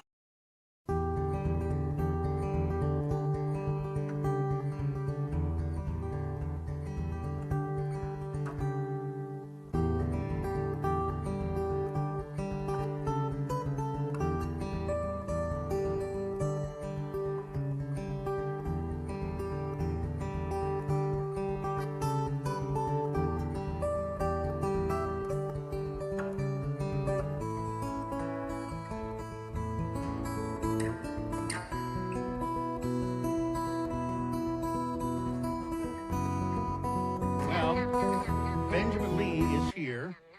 He is the donut critic. These are not donuts. He likes all kinds of snacks. This is not donuts, Benjamin Lee. It's true. I have been branching out into the more savory side over the last few months, and so this is what I'm bringing you. All right. So tell us where to start here. Okay, so what I've brought you is a salsa bar. So I've brought you actually 6 different types of salsas, and this is something that I like to do. I like to get a ton of variety and then mix and match and then kind of talk through some of the flavors. Okay. So, and are these special chips of any kind, or just? So I did mix in a few special chips in there. So some of the things I like to do is change up the chips because some salsas go better with certain chips. And so these are Santitas, and I like that with this type of salsa. And some of them actually have the cilantro lime as well. Yeah. So you might get the special flavor there. So my chip is poised. What am I tasting first? Okay, so these are salsa queen salsas. So this is the awesome, typical American business story where she starts with nothing and then builds it into this empire. Yeah. And that's happened over the last 10 years. So she started really small and had 7 kids at that time, and then just started making those fresh salsas, and then it's now built into this amazing company. And one of the And it's not just here. I mean, it was a Utah company, but it's gone national, hasn't it? Everywhere now. Yeah, so her fresh ones are all around Utah, so Idaho, Wyoming, and Montana.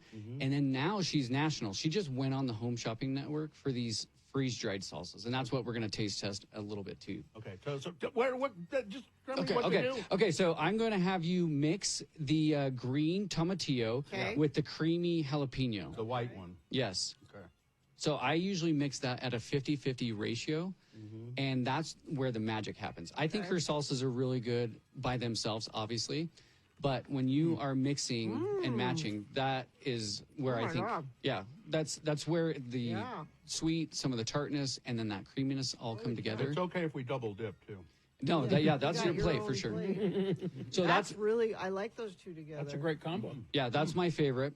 And then another one that I mix is the red chili and the creamy chipotle. So it's the red salsa and then the creamy chipotle. Okay. And when you mix those as well, it same thing. It brings together those flavors. I talk about impactful foods, and sometimes creaminess is not impactful, other than to maybe bring in and start, making it a different vehicle for dips or sandwiches or whatnot. And so when you mix those two, and then what else you have on your plate? You have dried salsa. You have freeze-dried salsa. That? Yeah, what do you? So besides, reconstituting it when you're backpacking, picnicking, or putting it in your food storage, it's also used as a spice or something that you can kind of throw on tacos. Sprinkle on top. Okay, yeah. Because one of the things I like about freeze-dried candy is it concentrates those flavors and makes it just really impactful, really flavorful. I didn't think about that. You're right. I'm mixing it with some of the creamy. Yeah. Which one's that? That one's the creamy jalapeno. I'm mixing it with that. But honestly, what she's built has just been amazing. I've known her for 5 or 6 years, like, as that story has been really developing. She's just so genuine, and I think that she's just such a gem for Utah. What is the salsa queen's name? So It's the salsa queen. So her name is Marba, but in 2019 she got U.S. citizenship and officially changed her first name to Salsa Queen. Really? Yes. So you can call for her you. Salsa Queen on the street, and she would answer because Hey, that's her Salsa official. Queen! But yeah, this is just an amazing set of salsas. Now this dried powdery salsa here in the middle. Which one is that one? So that's the mango pineapple. See, here's the thing. You might see that in the store and think, what am I doing with that? Get it. Yeah. Yes. It really adds when you add it to the other salsas. It really does bring some complex flavors in there. It's amazing. Yeah, I personally don't like sweet salsas, and so that one fresh isn't my favorite, but dried and sprinkled on top of something, Exactly. it really gives a punch. It's almost like the tahini, you know. You're That's exactly like it's exactly Yes. like that. Yeah. But again, it's just those flavors that are really concentrated down and adds to flavors on that. So. But yeah, I take it traveling, backpacking, everything like that, because, you know, you got to bring those good flavors. You got to get that I stuff. could take it from the house to the backyard. So where can you buy these? So you can buy these in grocery stores. So go on salsaqueen.com and it'll show the store locations. And you should be able to get those fresh and freeze-dried within those grocery store locations now. Nationally, they're at like Cabela's and other places that do freeze-dried. But yeah, salsaqueen.com, and you can order them online and they get shipped right to you. I think if you're locally, you'll actually get it hand-delivered. So These are really amazing. I mean, I'm surprised how much I like the freeze dried. yeah. that's a shock to me. No, I think it's going to be turning into a new trend, truthfully. When she started making that and has started putting it on her foods and kind of mixing and matching, like that's exactly what I saw as, oh, this is going to be something. Yeah, I would sprinkle that on a top. Like you make your taco however you like, and then that's Yeah. like the finishing touch on Yes. the top of that. As far as we know, is she the only one who's done this? So She's the first one that's really pushed it. I know some of like the bigger ones have done it, especially for the freeze-dried community. So people that are going on backpacking, you know, you have your eggs and sausage and stuff, and I know that there are salsas in there or the packets that you can do. But as from a store that's now created those, first one at least in Utah that I know of. I mean, this is really impressive. It's really good stuff. excellent stuff. Yeah. And one of the things I wanted to point out too, some of the differences is these santitas, these cilantro limes. You need to get these. People always talk about the hint of lime from Tostitos. Yes. No. No, these are much better. No, these are much better. Yes. And And I think the world needs to know about that. My favorite chip, corn chip, is Juanitas. Yep. I like those the best. Yeah, they're got a little bit of curl to them, a little bit of crisp to them. I do like those. Well, this is great stuff. Now I wish I had more food to you know. Praise be like- to the salsa yeah. queen. Yeah, she's wonderful, and honestly, gem to Utah. And they've got a large selection of this stuff at my Harmon's, at Brickyard. So you can pick it up there. Now, like the two creamy ones, would you just would you put those on anything, or would you just use them for dipping? I use the creamy jalapeno on sandwiches, so it just brings out a little bit of that jalapeno flavor. So instead of doing ranch or mayo or something like that, I just put it on top. And which one is this one? It looks like the fry sauce. That was the creamy chipotle. Creamy chipotle. It's got a smokiness to it. Yeah. That is just incredible. Yeah, the chipotle is. Wow. And these must be in the refrigerator section. Yeah, these ones are the fresh, but as for the freeze dried, they would be in like the drier That'd be section. separate. Okay. Yeah. Oh, that'd be separate. Okay. Yep. All right. Thanks, Ben. Hey, This is thank you. delicious. Got any special events coming up? Yeah, we have the Dough Show that's coming up in 2 weeks, and I am a main judge, and I'm going to be doing a giveaway for a couple judge spots. All right. So, Oh, really? You can find out about that by going to your Instagram account. Yep. So you can go to Donut Critic on Instagram, and then when I come in 2 weeks, we'll have a winner of that show. So Okay. you'll Excellent. know who the best one is. All right. Thank you, sir. Thank you. Thank you. All right.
Look, here's a picture of Jerry and Clinton. See? Clinton? Oh, that's nice. He texted us from Clinton a picture. That's a lovely song, isn't it? Mm-hmm. Pictures of you. Indeed. It's very heartfelt. I like it a lot. Let's see. Well, it's time for the Boner recap game. Oh, well, then let's do that. We have a prize associated with it, I'd assume. Yeah. What is the prize, Gina? Tickets to Monster Jam, January 2nd through the 5th at the Delta Center. There's more information at monsterjam.com. So it's 877-602-9696. We have a contestant or not? We do. We do, okay. Dominique, good morning. Good morning. What's going on with you today? I'm just getting ready to go to work. Okay, what do you do? I do accounting for my husband. Oh, that's very nice. I wish I had somebody to do accounting for me. There's no accounting for you. That's true. Thank you, Gina. Thank Well, you very much. For the company, I benefit too. I see. What kind of a company is it, Dominique? A construction. They do like steel buildings. Oh, yeah, okay. Now, Dominique, if you are successful in this endeavor, telling me which one of the three candidates that we had for Boner voting today was the winner, you win that fine prize, and I know you're excited about that. So shall we get right to it? Yes. Okay. Listen carefully. Did you hear them earlier? I did, but I also got online just to make sure I don't mess up. Okay, good. That's good. Back up your work. That's good. So we had Boner candidate number one. You don't have to take off your shoes anymore. I'll bet it was in their shoe. Somebody on a flight to Salt Lake City on a Delta airline, somebody managed to smuggle aboard or had on their person a gigantic meat cleaver. I don't know how that got through TSA. I'll never know. But if I have 4 ounces of shampoo. Yeah. You can't do that. Then we have Boner candidate number two. Well, I, for one, feel a lot safer because they got this guy out of the country. This is a Colorado combat veteran, earned a Purple Heart, served 2 tours in Iraq. He was deported to Mexico by ICE on Friday. He was brought to this country by his father, who was fleeing political persecution. The family was fleeing political persecution. I think, as I recall, it was Venezuela. And they came here when he was 4. He grew up and joined the Army here. This guy, his name is Jose Barco Chirino, and he went to Iraq, got wounded, served 2 tours. Man, that's a lot. And now ICE has said, well, you have a criminal record, a minor criminal record, so we're deporting you. And then there was Boner candidate number 3. Leave the wolves alone. This is somebody up in Yellowstone. A bunch of people are watching a wolf pack, and from a safe distance with binoculars, and all of a sudden they see this guy walking toward the wolves and waving a scarf at them. The wolves kind of are startled. They're they think it's unusual. They're a little bit curious about it. Then one of them barks at him, and one of them sort of charges toward him, and he pepper sprayed the wolf. And then the wolves turned around and went on their way back up into a ravine with the guy following him. I don't think he was ever in danger at all from these wolves, but they were being harassed. They were being harassed by this guy. Yeah. All right, so those were the 3 candidates. Which one was the winner? Number 2. Oh, Dominique, you are a winner. Congratulations. Oh my gosh, I can't believe it. You got those tickets to Monster Jam. No, it's going to be at the Delta Center from the 2nd through the 5th, but your tickets specifically are for Friday, January 2nd. Monster Jam. All right. Hang on the line. We'll tell you how to get those. All right, we'll take a break. We'll be back after these messages with some leftover big boy news. We also have our concert and community calendar coming up. Stand by for that. BigOTires.com. Yes, I go to the Big O Tire store on 2nd East and South Temple. They're really very nice there, and when you go in, usually they, unless it's somebody new, usually they go, oh, hey, Bill, how's it going? What car have you got? Mm-hmm. So they get to know your car, they get to know you, and I would suggest finding the Big O Tire store in your neighborhood. And think about taking advantage of their Black Friday sale at Big O Tires. Stop by for big savings on the best brands now through December 7th. Buy 3, get 1 free on select sets of Big O brand tires and up to $120 in savings on select sets of Michelin tires. I run the Big O tires on both of my cars, and one of them, it's due for a whole new set, so I think I'm probably going to go in there on Saturday and get some new tires. I'll make for an my appointment. Honda. Yeah, like you can make the appointment online, which is really nice. You can just go to bigotires.com. You'll find the location near you, and it'll show you how to make an appointment. It's Big O Tires. They are the team you trust. Todd.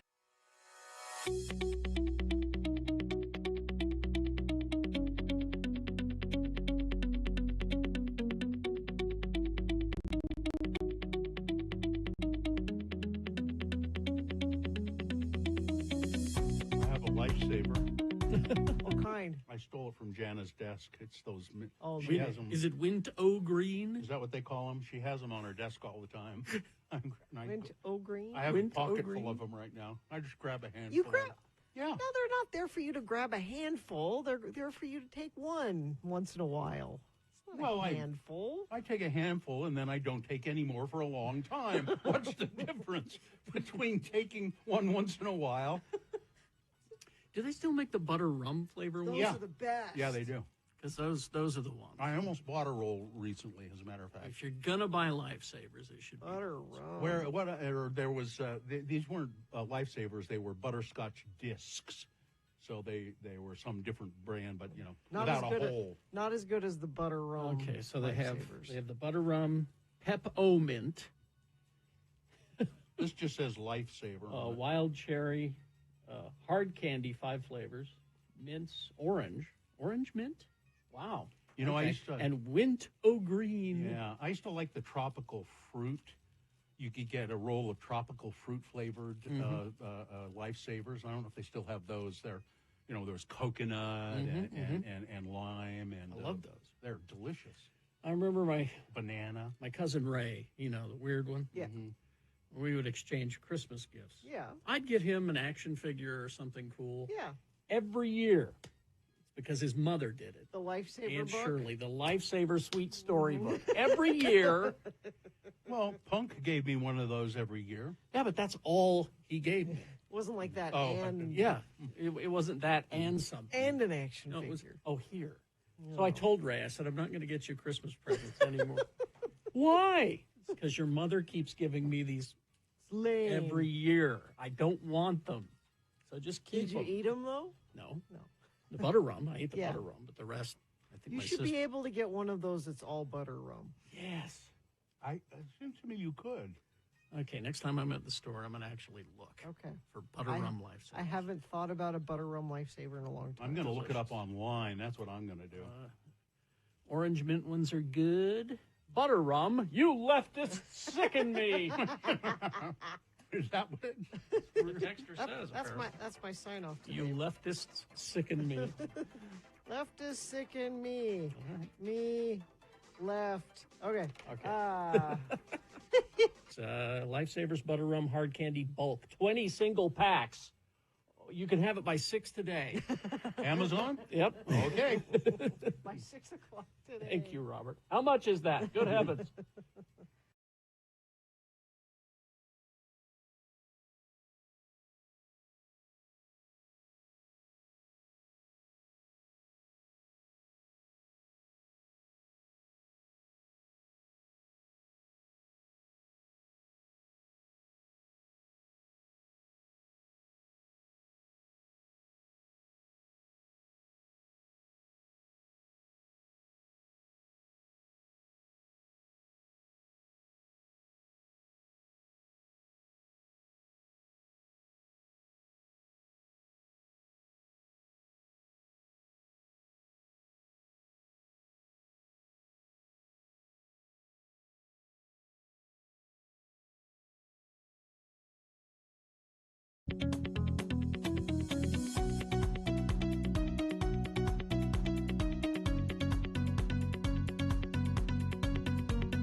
Radio from Hell. All right, 9:23. Time for Big Boy News and Opinioendo, brought to you by... It's the final season at the original Ben Lomond Lanes in Ogden. Book a lane, grab a beer, experience Ogden's best late-night entertainment, enjoy 50-cent pool, affordable appetizers and drinks after 9 p.m.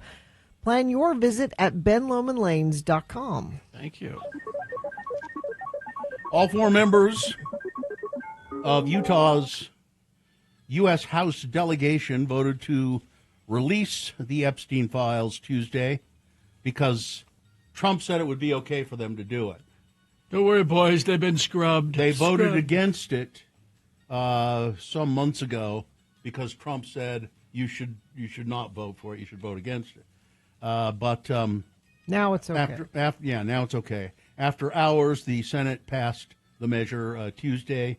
Hours later, they did via unanimous consent, which required the approval of all members, but avoids a roll call vote. The legislation is now headed to Trump's desk. Despite previous objections, he said he would sign it. The bill, which is sponsored by California Democrat Representative Ro Khanna and Kentucky Republican Thomas Massie, among others, will require the Attorney General to release all documents and records in possession of the Department of Justice relating to Jeffrey Epstein. So now, if it's really scrubbed, it'll be obvious. And I think that we will start seeing some things that they hoped we wouldn't see. By the way, Donald Trump's sweeping tariffs took a toll on trade in August. No. As imports dropped 5.1% to $340.4 billion after taxes on exports from roughly 90 countries went into effect on August 7th. Newly released data from the Commerce Department showed on Wednesday. Well, we're going to have to cut that department out.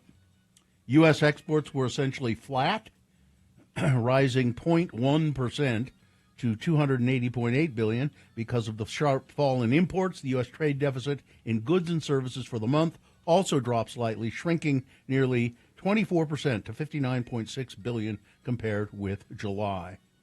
The data, which had been delayed by more than a month because of the government shutdown, gives the first look at trade patterns after Trump introduced what is effectively a new trading system for the United States.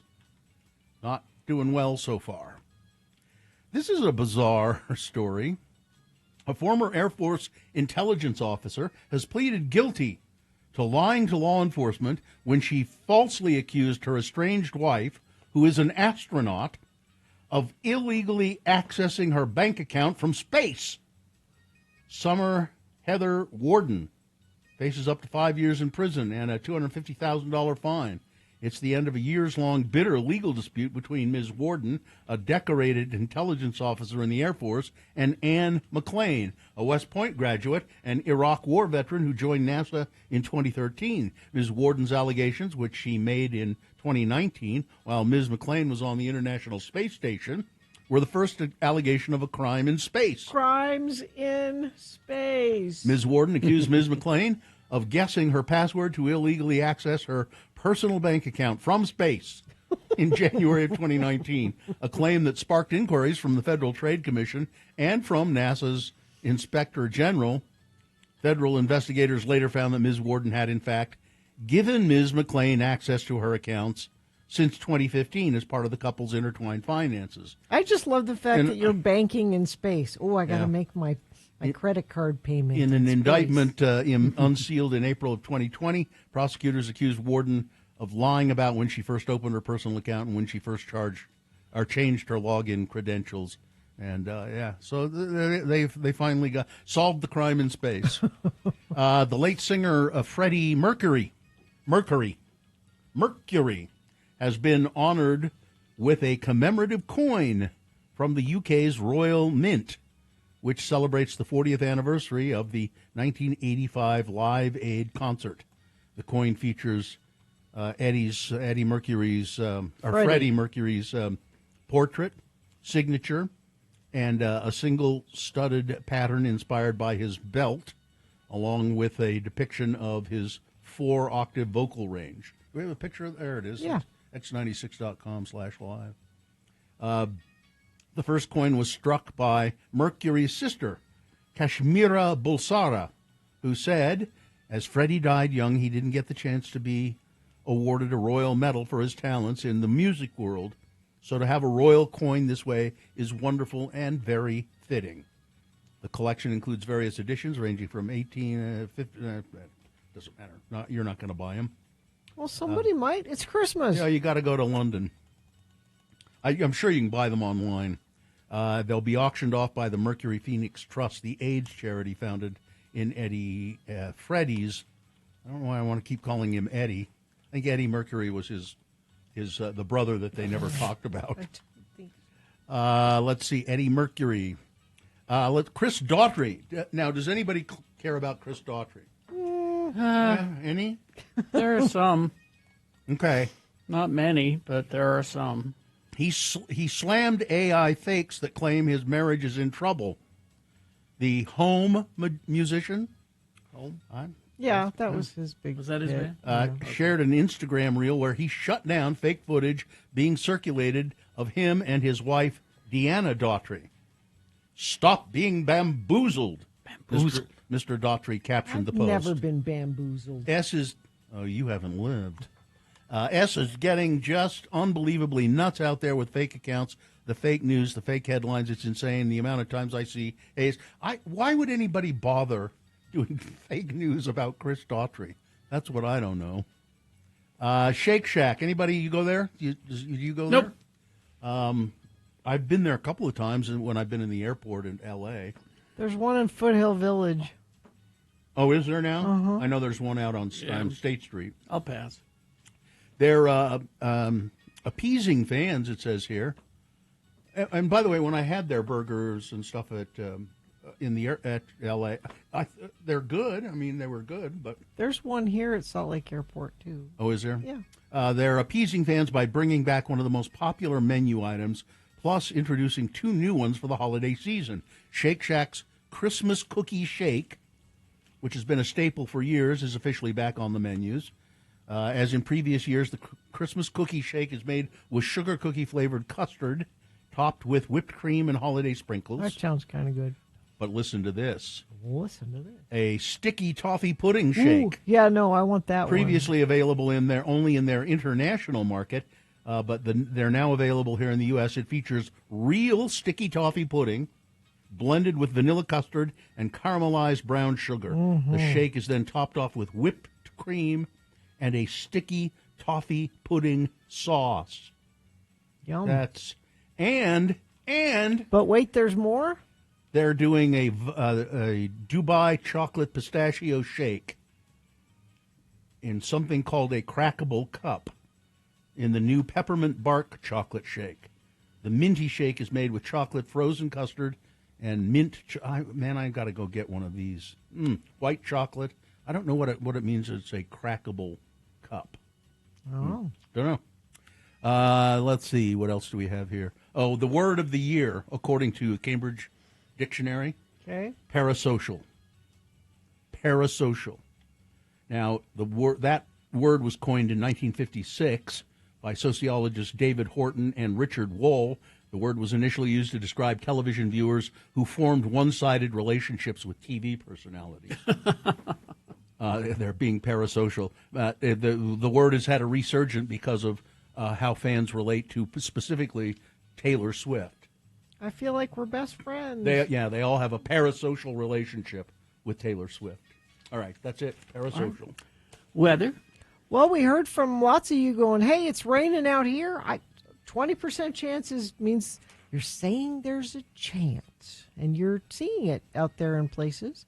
57 for a high today, overnight low 38. This pattern kind of hangs around for a couple days till Friday, Saturday. It doesn't really warm up, but things get sunnier Saturday, Sunday, it looks like. So this unsettled pattern, hope we do get some rain out of it. Yes, that is brought to you by Surprise Your Loved One with a board game from Haster Games. New tabletop game night. That might just inspire your family to turn off the devices and enjoy each other's company. Haster Games located at 6831 South State. All right. Thank you very much.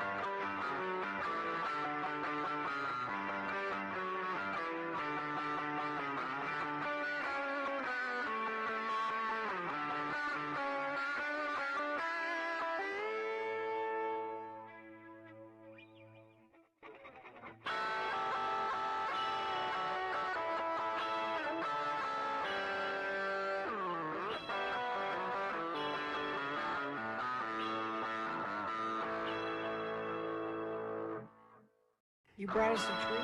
Oh, let me get those. Cookies. We were talking about them the other day, and I guess they had these out last year, too.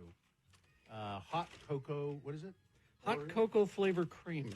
Oreos. Oreos. I saw them in the grocery store, and I went, well, I imagine I know what that tastes like. Mhm. And then you did a story about them, and I went, damn it.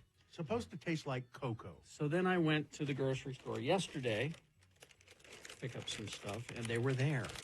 What's the difference between cocoa and hot chocolate? I don't know. I think there is. It says marshmallow and hot cocoa flavor cream. Ooh, artificially flavored. Well, what are they going to do? Make hot chocolate and then dehydrate it and... Yeah, you could. Science could do that.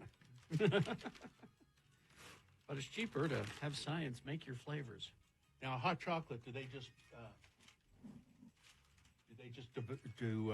melt a chocolate bar? It's the cream is part hot cocoa, artificially flavored, and then the other half of the cream is marshmallow flavored. So you get both in It smells good. I like that kind of sweet chemically smell. And it's the regular Oreo sandwich cookies. Now, do you take it apart, do you think, or do you just eat it? I think you eat it however you want to eat it. I mean, I don't have any milk. If I were home, I'd give it a little dunk. I'll give you a little dunk. It's the only way I get dairy. Is if I have Oreos to dunk in milk. No ice cream? Oh, well, yeah, no. Well, I like that. It's not bad. I like it better than an Oreo. It's creamier. Yeah. It is creamier, isn't it? Yep. I wish it was double stuffed, though. Is that marshmallow? Yeah.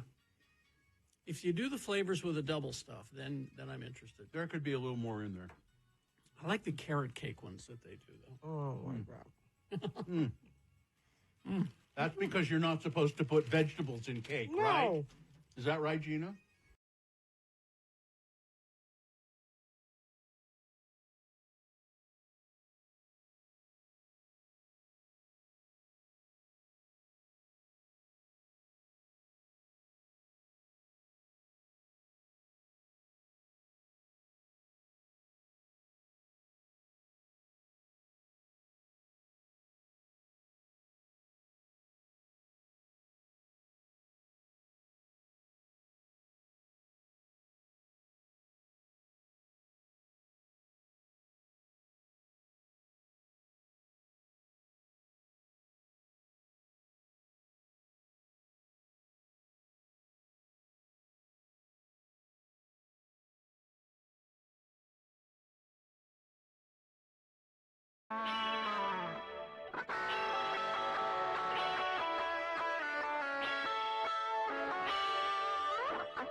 All right, before we get to the concerts and community calendar, RenaissanceRanch.com. Yeah, Renaissance Ranch is a family-owned addiction treatment center, and it is staffed by recovering addicts who know what you're going through, and they can really help you because they understand, they empathize, they understand the addiction cycles. So if you or somebody you love is plagued by addiction to drugs or alcohol, a Renaissance Ranch is very likely a place that can help.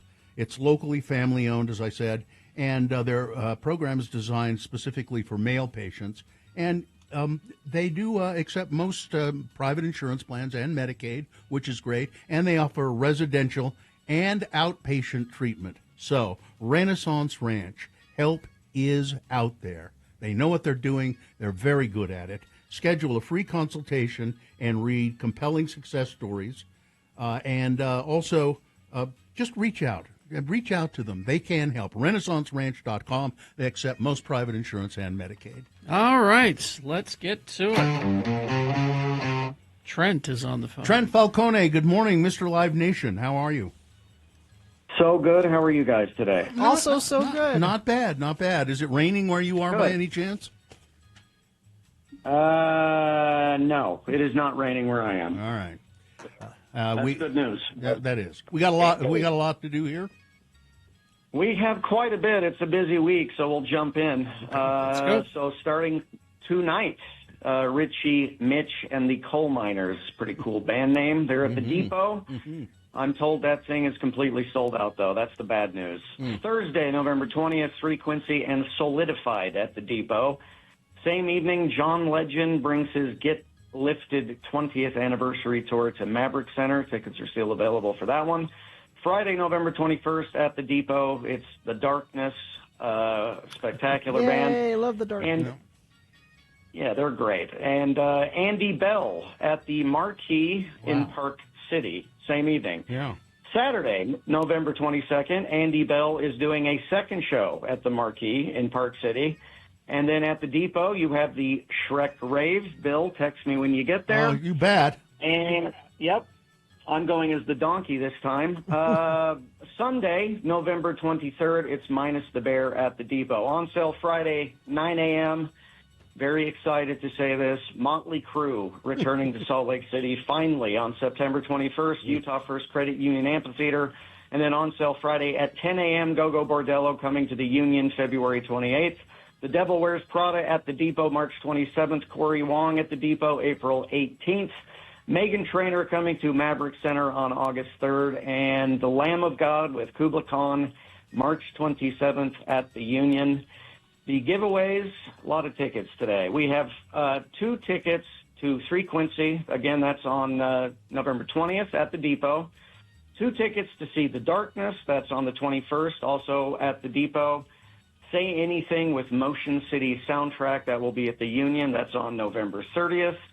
And we're going to give you, if you can make it, we're going to give you 2 tickets to see John Legend tomorrow night, again, at Maverick Center. All of those will be in will call with the exception of John Legend, and we'll need a name and a cell phone number, and we will send them to you directly. All right. How's that? That's good. All you got to do is call 877-602-9696. First come, first serve. Tell them, is it Hudson in Yes. there? Which show you want. Frequency was Solidified, The Darkness, Say Anything, or John Legend. Tell them what you want, and the first come, first serve, will get it, okay? All right. Does that sound good, Trent? Awesome. All right. Thank you. Thanks, guys. See you later. Thank you. Bye. All right, we'll see you. What else we got, Katie? Other things that are going on, you've got Friday. It is Trash Panda over at Kilby Court. Added that strictly for the name because I think it's great. You also have the Utah Jazz versus the Oklahoma City Thunder over at the Delta Center. On Saturday, you have the Right One Tour. It's Spencer Crandall with Trevor Martin over at the Commonwealth Room. You've also got the Lights On Downtown Holiday Lighting event over at the Gateway. That's on Saturday evening. It's already starting. Milk and Cookies with Santa over at City Creek Center. Yeah, it's he's coming in early. All right. You have Tucko the Irish. It's the November drag brunch over at Piper Down on Saturday morning. You've got Utah Mammoth versus the New York Rangers over at the Delta Center, and the Utah Utes play Kansas State over at Eccles Theater. Eccles Theater. I put theater. I meant Rice Eccles Stadium. I was on a autopilot. It's okay. Sunday, you've also got the Native American Heritage Month celebration over at Tracy Aviary. You've got the Utah Jazz versus the Los Angeles Lakers. Going on all weekend, you've got Christmas in Color, which has been started, and it's that big light thing that you can drive through for all the Christmas lights. The 2025 World of Illumination is the Enchanted Safari over at the Fair Park. The Living Planet Aquarium Lantern Festival is going on. The Light Walk at Tracy Aviary is happening. Bells at Temple Square Holiday Concert is happening on Friday and Saturday. And you've also got the Rock, Gem, and Fossil Show over at West Jordan Viridian Center on Saturday through Sunday. Or Friday through Sunday, I'm sorry. Then the Winters Farmers Market, it has officially started at downtown. It is on Saturdays. You can check it out. And all of that will be on our website for you to find with links and everything. But that's what I've got for this weekend. I would, for one, would love to see Monster Jam at the Eccles Theater. I would really. I think that would be Eccles Theater. It would be crazy. I think that would be What incredible. can I say? You Yeah. know, I will go fix that on the website. I think it'd be great. But that's what's going on this weekend, and you know, there's something to do. And next week, Sounds like it's slowly all going to start becoming Santa stuff. Oh, yeah. Yeah. It's gonna especially be after all- next week, it's really going to be Santa stuff. All So Christmas. be prepared for that one. All right. Thank ho, you. ho. Thanks, guys. Katie. All right. We will take a break. We will be back after some messages and a song.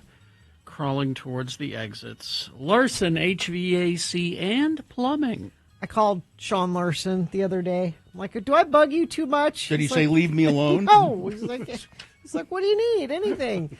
I've had them at my house a lot, and so we all have Yes. for HVAC and plumbing stuff. One of the things I had them put in was a high efficiency HVAC system with the steam humidifier, which is great. Mm-hmm. Winter is coming. Energy prices are on the rise. Would you like to lower your energy bills with a high-efficiency HVAC system and get up to $4,500 back? The tax incentive for a new dual-fuel heat pump expires on January 1st. So now's the time to upgrade to the most energy-efficient system possible. We trust our friends at Larson HVAC and Plumbing. They fix what needs fixing, not sell you things you don't need. And right now, X96 listeners can also save an extra $496 on a dual fuel heat pump until the end of the month. If you don't know what a heat pump is, and I still kind of don't, It's something that pumps heat. It's a magic box. it works. It works to keep your home equalized temperatures. Sean will explain it to you when you call. It's huge savings you can get right now, but make sure you get in by the end of the year. 801-930-5450 or go to larsonhvac.com/X96. Needs.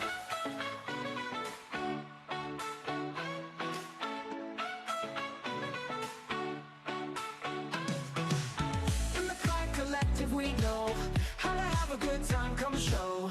Colors, bright lights, all aglow. Watch and learn, my friend. Let's go.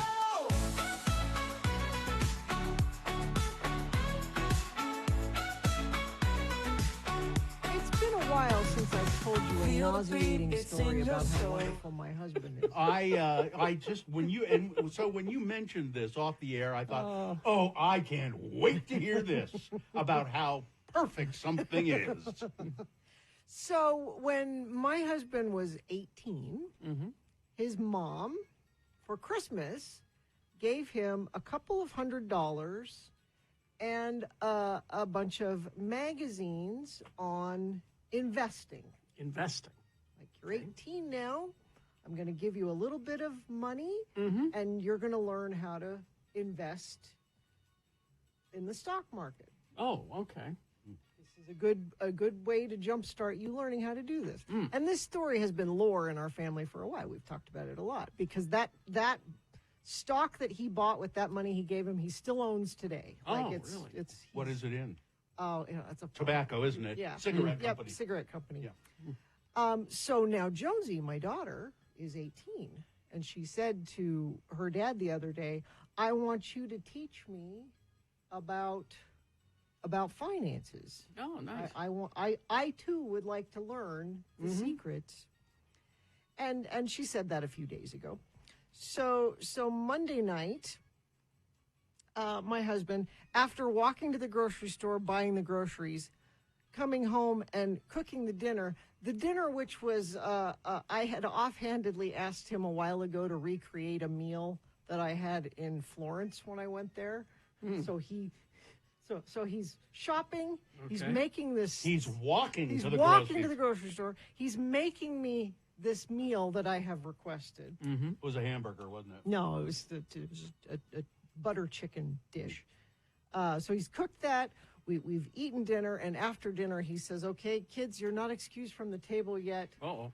And he has a piece of paper in front of him, and it's a Yes, Father. It's a syllabus for finance class. Okay. For Wow. the kids. and it has then there's a name of the class, and the title of the class is Finance, a Lifelong Journey. A lifelong journey. And he has like bullet points.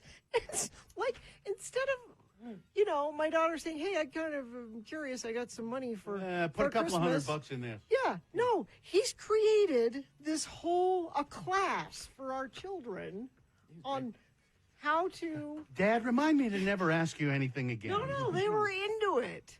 Well, of course they were. Well, watch. Because not only is your husband perfect, but so are your kids. You're gonna hate this. So my husband. More than I do now? Yes. So my husband starts with a quote that he said, my dad told me this when I was younger, and that's as far as he got into it. And my daughter pulls out her phone, and he said, we're not going to be on our phones while we're doing this. And she said, no, I have a file in my notes on the phone, and the file is called Quotes from Dad. And this isn't quotes that like she keeps track of because she thinks they're funny. Like she has They're inspirational. They're inspirational. Wow. Remind me in the next break to tell you what a crappy father I am. No, Bill, if it makes you feel any better, I am a crappy mother because I didn't walk to the store or cook the dinner or prepare the finance class. And I'm just sitting there drinking wine, contributing nothing. All of to my any children this. are woeful underachievers who have no money. And everyone texting in is asking the same question that I'm going to ask is, can I join You this want to class? come to class? Because, yeah. 'cause Finance class? Yeah.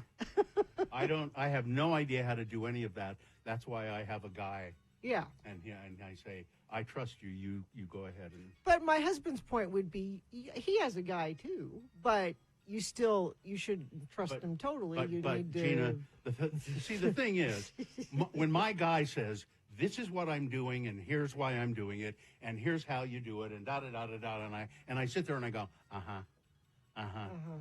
and I have no idea what he's talking about. And I could sit in your husband's class with your children who are smarter than I am, and I would go,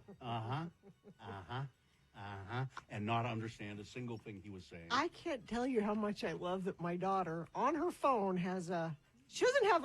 She doesn't have me quotes. Well, of course not. She should have a list of your sign-offs. She should have a list of the dumb things you've done. I would like one of those quotes. Yeah. a What day. is in? I would like some of what those is in quotes. this file? At least. Yeah. I'll ask her today to show me. To 'cause show- I yeah, didn't, 'cause I didn't see it, but Maybe you could share one a day with us. Yeah. It might elevate our lives It might. somehow to the level of yours. But so his quote that she wrote down that night was why it's important to get a good education. Mm-hmm. Because once you have it, nobody can take that from you. If you have money, money can be taken from you. You can lose things. That education is in your head and it's yours, and you have it no matter what. Well, a guy with a gun could take it. I will ask Jonesy to show me the quotes today. Yes, we need this. We need the. Who deserves a milk? Dad, do. That's one of them. That's one of his.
I ask you guys, do either one of you have?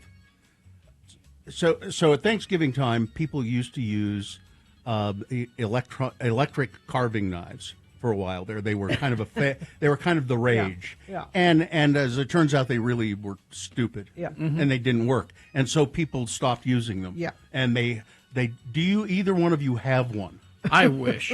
Why do you want one? Well, because they're good for one thing, apparently. My wife is constructing it's a long story, but she's constructing a puppet. And it's a lot of it is, I think, styrofoam, and it's good for cutting Oh, I can see styrofoam. And she said, I bet I can get one at the DI, but who knows when one will turn up. Yeah. Yeah, you can't count on it. So I don't know if anybody out there has an electric carving knife just at the back of the drawer that you're obviously not using anymore.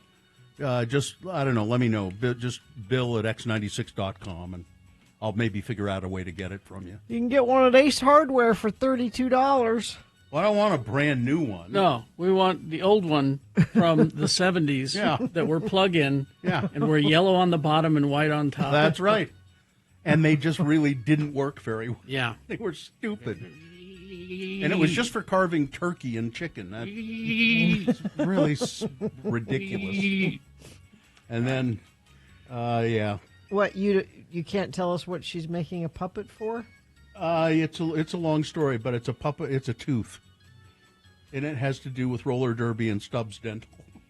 Okay. Oh, and it's. I mean, it's all right. It's a whole project. It's a whole thing. Yeah. All right. Let's do the promo and crawl toward the exits. All right. Once upon a time, there were 3 morning radio hosts. A mama host, a daddy host, and a baby host. And every morning they all enjoyed steaming bowls of porridge. Ooh, mine's too hot. Mine's too cold. Radio from hell, just right.